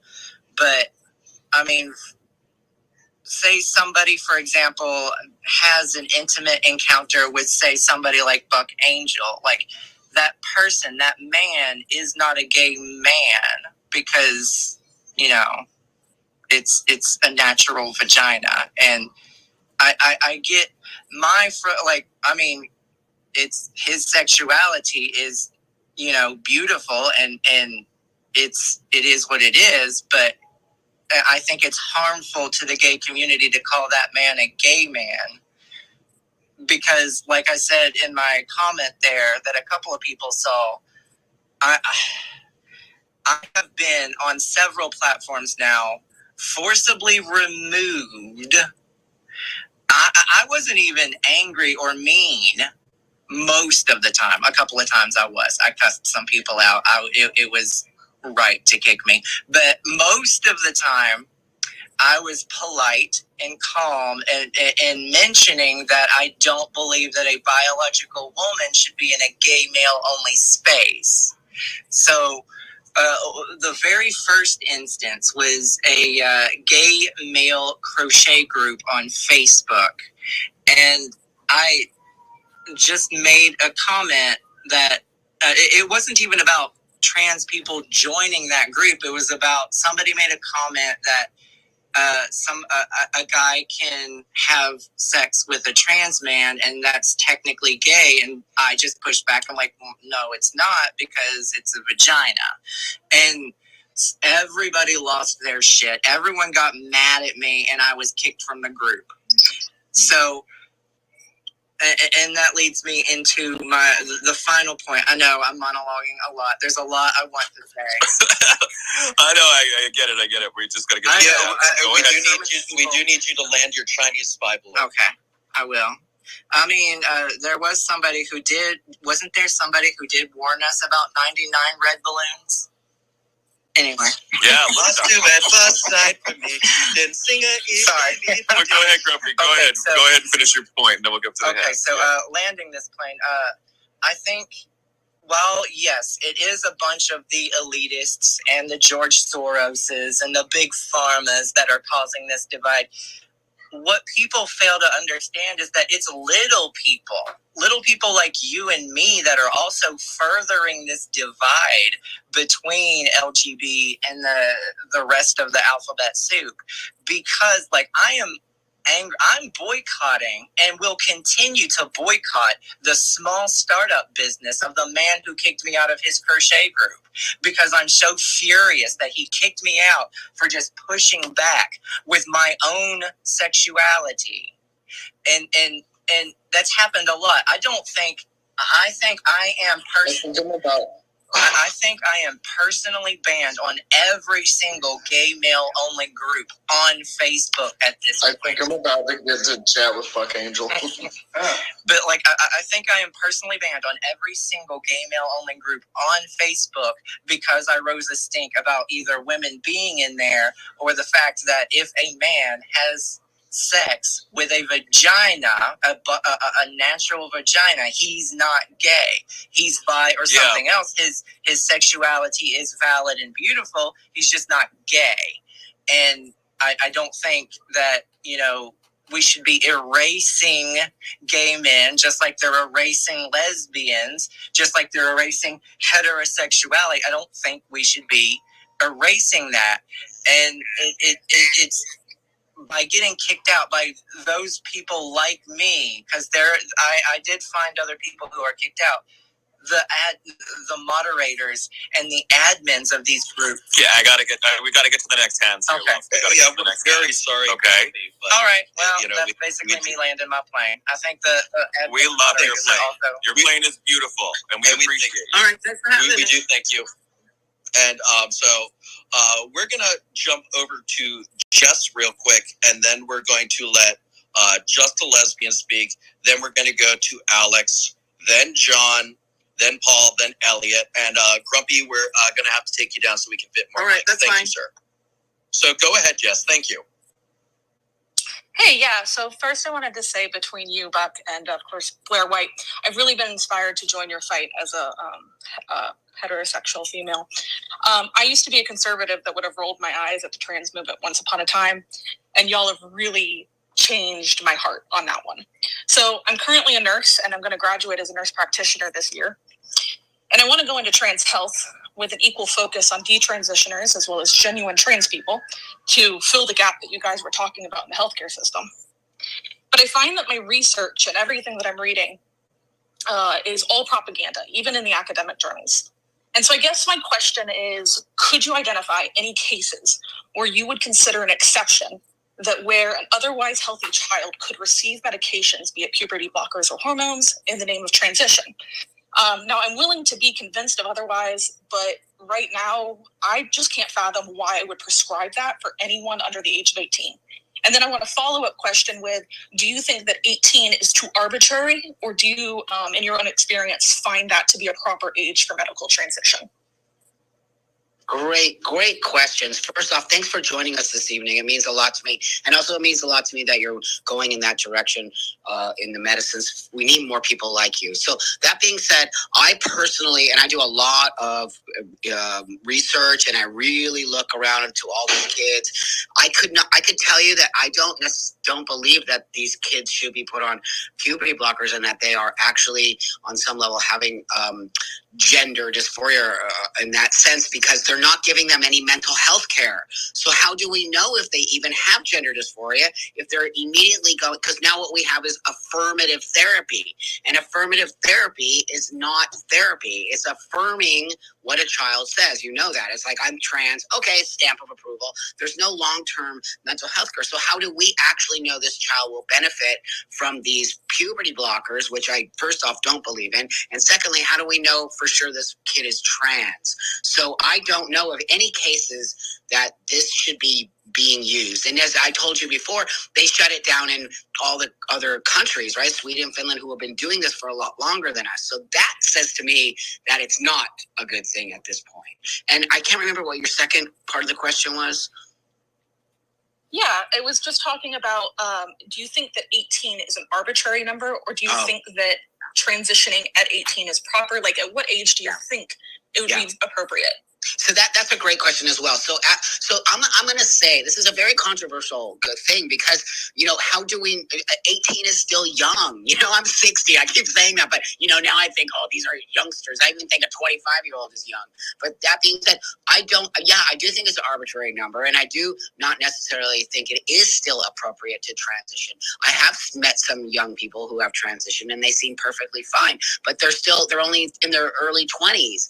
And so they've only been on hormones for, you know, five or so years. So I don't know what the long-term outcome is that. But to me, that's right. That's still an adult. I think 18, you're turning to be an adult and you can sort of make your own choices.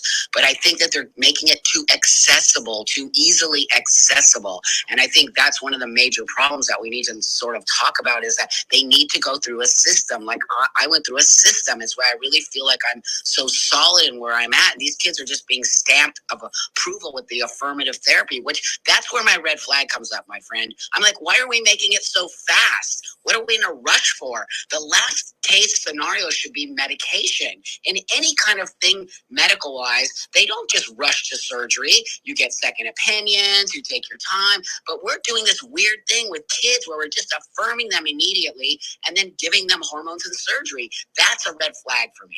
So first of all, I really appreciate you coming tonight. I hope that answered your question. Yeah, it definitely did. I think that, like, I want to add, like, I think transitioning isn't the only thing that the medical field is failing in. I think any plastic surgery is kind of iffy now. Like, I wish that I had surgery myself for just breast augmentation, but I now regret it as I got it done when I was 21 years old, and I'm doing a ton of research. And a lot of people who get any sort of like body modification surgery before the age of 24 end up regretting it. And I fall into that category. So I'm like, at what point do I want to start prescribing these people? Like, I don't want it to be random. I want it to be based off research, but I want to do the best by the community. So it's very challenging to balance that. No, you're so great. I mean, everything you're saying is like literally in alignment with me. And this is why we need people like you who are willing to take the time. All we need to do is take time. We're what I use the term fast tracking. We're literally fast tracking everybody. Why do we want so many kids to transition? I personally want the kids to grow out of the dysphoria. I don't want to let them be trans. I mean, it's not a life. It's not a life. It's not easy. I'm going to tell you, it helped me. I moved forward, but I was 30 years old when I did that situation. If that makes sense, I think we're doing it backwards. We should be trying to help these kids grow out of this space so that they can live a full, healthy life without being medicated. And if they do need to be medicated, then that's okay too. We can do that, later on. But I feel like we're putting the cart before the horse, if that makes sense. So again, wow, you're awesome. And I really, whatever I can do for you all, you can reach out to me after this or whatever. But I really, really appreciate that you're so concerned and willing to sort of take this to the next level. I really appreciate you. Your fight is incredible. Like I said, you've really changed my heart. So thanks. I appreciate all of you doing this. Thank you, Jen.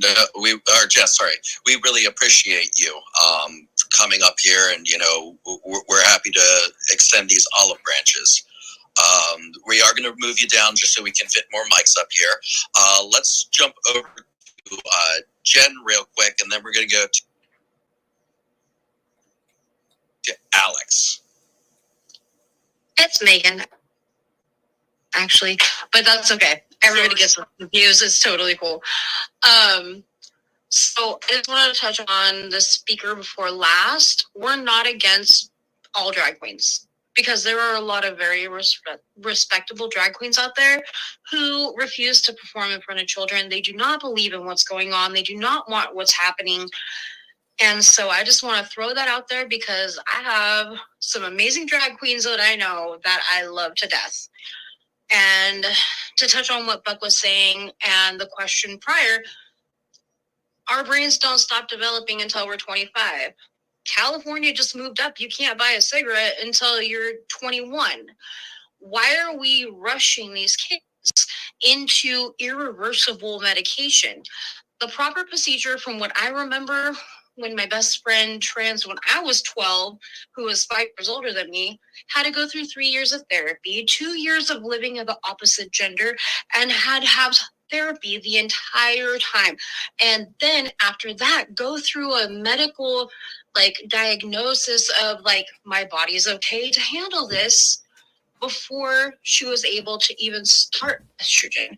So I think that would be the proper procedure. Do I think that people should be starting to trans under the age of 18? No. Do I honestly believe it should be above the age of 21? Yes. But the U.S. government says that, if you're an adult, you can do what you want at that point. Once you're at that point, if you haven't done your research and you haven't gone through therapy and tried everything else, then, you do you, boo. It's on you what happens. But prior to that, no. Social transition, okay, cool. Go live as that gender for a little bit. See if you like it. See if it works for you. And then we'll talk about it when you're 18. That was my answer. Love it. Alex, yes. Hi, everyone. Very good space. I very much enjoyed it.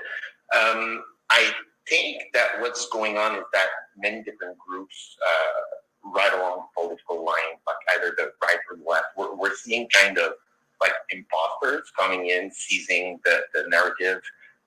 Even in churches, Catholic churches in Canada and the US, you're seeing woke queer pastors saying that Jesus is queer and stuff like that. So it's happening in many different communities. I think that what's happening is with the propaganda in Washington State, I think today they just released that they can now take the child away from the parents if the parents are against the transition. I think we're basically seeing a kind of war from the state on the people. It's like a cold propaganda. They're taking an entire generation in this, and they're brainwashing them into becoming their woke warriors. I know there's a lot of activism. There's literally company renting out activists, training activists to make trouble for left-leaning causes. So I think there's a group that globalists, whatever you want to call them, that basically took over the narrative, is making problem across the place in many different groups, and we're all starting to see them popping up, and we're all wondering, is it another group making trouble for us? What the hell is going on, pitting us against each other? Because we're not connected between our mini groups, but I think the enemy is centralized. So yeah, I think what needs to happen is kind of unification of all the different groups that are all being hijacked right now, be it from the right or from the left. I mean, technically everyone is both liberal and conservative at once. There's just a more dominant side to it. So I think there's a lot of division and posturing and narrative building going on. Yeah, basically. So that's my turn. No, you're right. You're absolutely right. And thank you so much for coming up and saying that. It's wonderful to hear that people see this. It is. And thank you very much for that input, Alex. We are going to move you down, and let's hear from Paul and then Elliot, please. Thank you. Hi, thanks for giving me a chance to speak briefly here. I just wanted to, a few of you touched on this. I just would ask everyone to consider the central role of the much larger dynamic that's at play with this situation. I mean, this is definitely not a fad. I know there's been some comparisons. The goths, kids going through a certain phase, or the punks, or whatever that type of situation was. But this is a very intentional and highly financed agenda. Just for a second, I'd like to ask everybody to put aside like all labels for a second, LGBTQ or any labels at all, just for a second. And I just want you to think about that. This is a battle between reality and pseudo reality. I think it was Helly who mentioned earlier, kind of nature versus anti-nature, very, very similar type of thing, right? So, and that's why, right? That's why the I forget what ultra used. You call them the gender, whatever it was. Transgenders. Transgenders, have so much are so much hate towards gays and lesbians and bisexuals, right? Who believe in the biological fact of this the sex binary, right? The male female. So this is a battle between reality and pseudo reality at its core, and it's the reason why it's so prevalent, right? This is and Gady touched on this earlier. This is an agenda of destabilization, right? Through it's induced. The mental illness is being induced through the schools. It's highly financially incentivized through the corporations, through the ESG. And there's another thing you should know already. It's called the Corporate Equality Index through the Human Rights Campaign, right? These are all of the things that's causing the Jack, you mentioned the Pride Nights in the NHL. If you look into all of these things, these are what's driving all of these things, and it's really preying on these people that have these mental illnesses, and it's also giving the people with the personality disorders an avenue to get into these spaces where they normally would have much more difficulty doing it, and they're able to have take on that control and that power that they crave. We are definitely in a much larger sense. We are definitely in the middle of a cultural revolution, which Katie mentioned earlier. And it's very similar to the Chinese Cultural Revolution, where they separated people into good and bad classes. Just like when she mentioned the critical race theory being used to push white kids, make them feel like they're in a bad class. Now they have this transgender ideology that they can move into, and all of a sudden not only be in a good class, but be in a celebrated class and an untouchable class. So I mean, those are just things I would wanted to mention in terms of an overall big picture. And I'll tell you, something to think about as well. I know this might not be a very popular thing to say in this space, and trust me, I am on your side. We're all on the same side.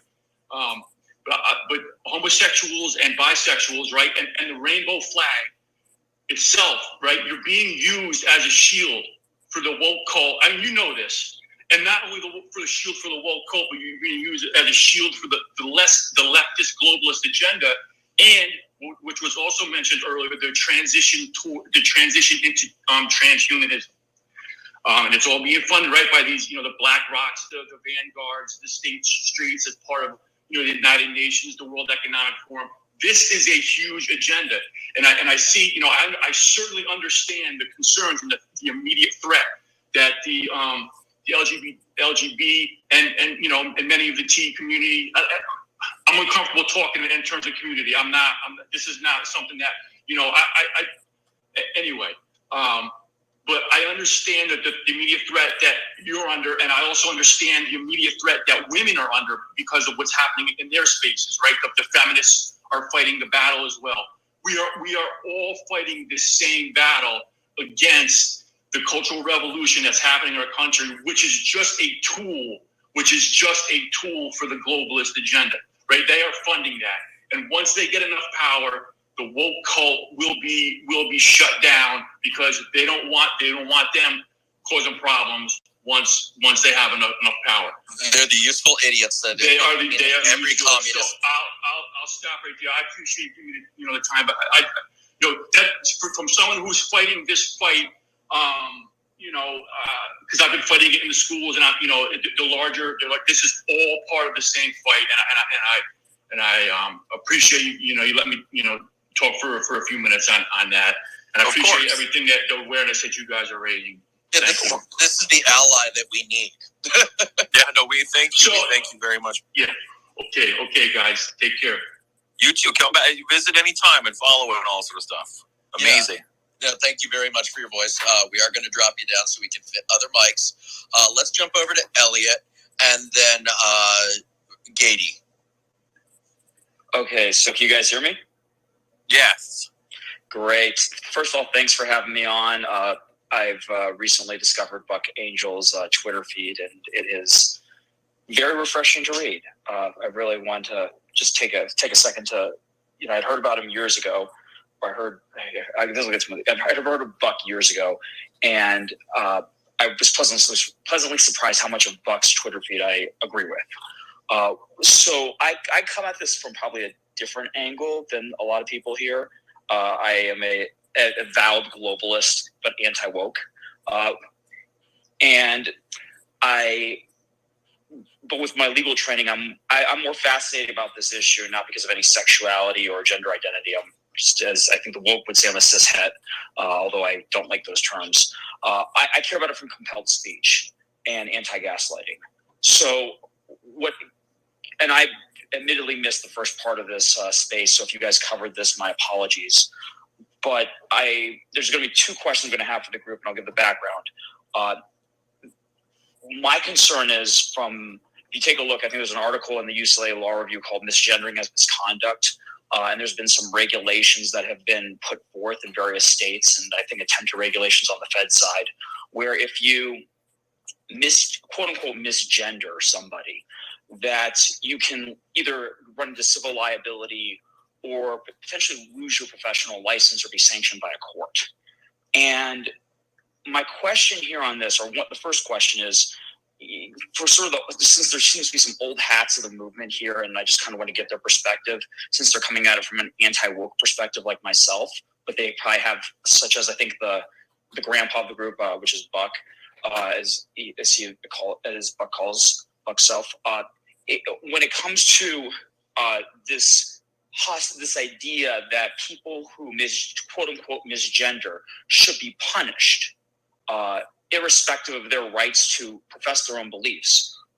What's the historical background of this? Because I've become more aware of this in recent years. I think it first came to my attention in around the 2013 timeframe, but it was just on the surface. I've become more and more aware of it as time's gone on.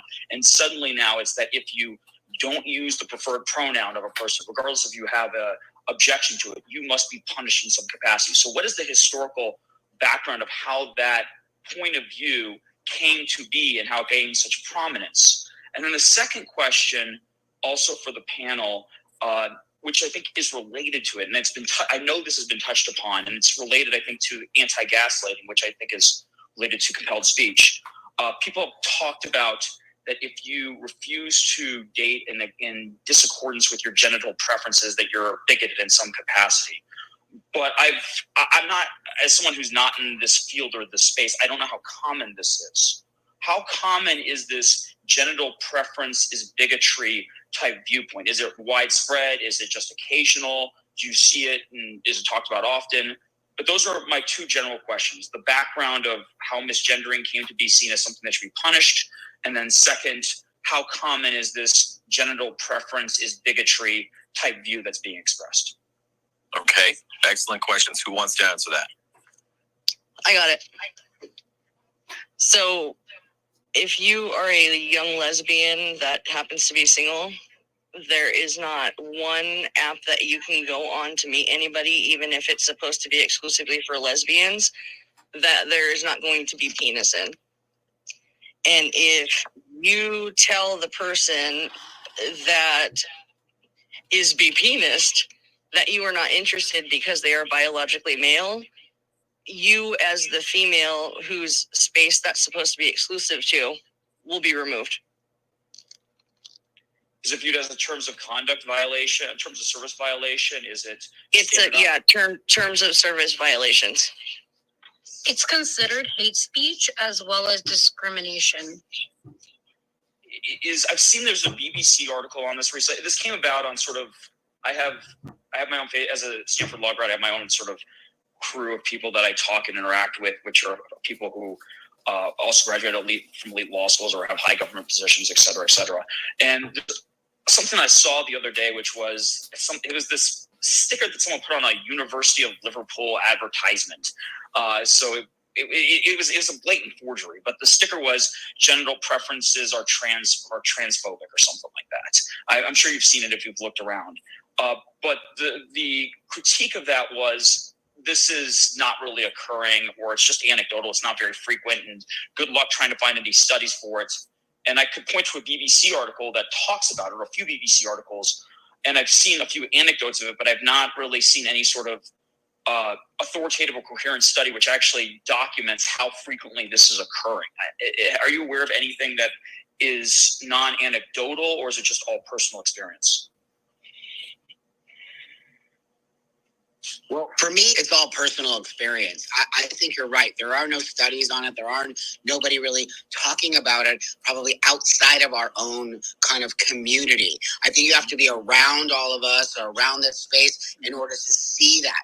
I'm not sure if it's leaked out into the rest of the sort of world, for a lack of a better word, but I do know that it's very prevalent within our space, and it's getting worse, and it's getting much more demanding, and it's becoming something that is being supported in a way that's very homophobic. It is extremely homophobic, and it's also very misogynist on some level. So it's growing, but I don't think it's grown to enough that the outside world sees it just yet, if that makes sense. It does. I also encourage you to look up what the cotton ceiling is. Cotton ceiling? I mean, yes. I've not heard that expression before. What is that? It's basically now turned into a tutorial on how trans women can break women's boundaries and coerce them into sleeping with them because they're trans. Whoa. And there's also the boxer ceiling, which is the reverse effect of that as well. The boxer ceiling? Yeah, so basically it's certain trans people that feel like how we've been discussing that,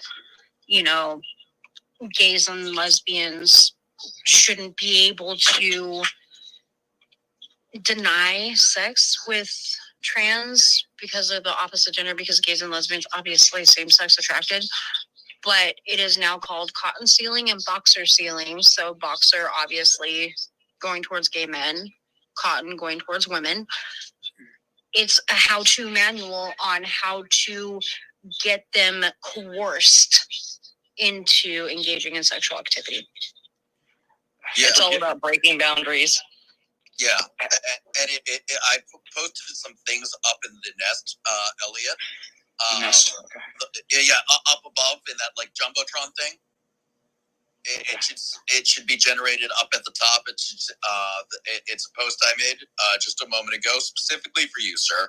But there's a poster at the University of Liverpool saying genital preferences are transphobic, and also a screenshot of an argument I had today with a person who had a vagina who was wishing death on gay men for not wanting to sleep with her, and it's like this flies in the face of our homosexuality.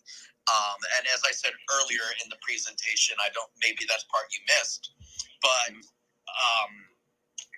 this is so homophobic. It flies in the face of same-sex. Exactly.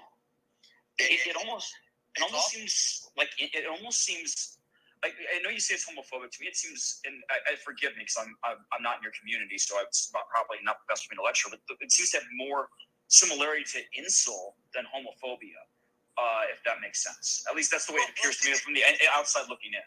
Well, the thing is, they want to say we're attracted to the genitals, and no, we're attracted to the whole package. And first off, I think it's very rude to just completely reduce a human being down to their genitals. That's insulting. But it's being used as sort of like a catch-22. If it's a woman who wants to sleep with a gay man and she's presenting as a man, the catch-22 is, you like men, and I'm a man with a vagina, so you've got to sleep with me.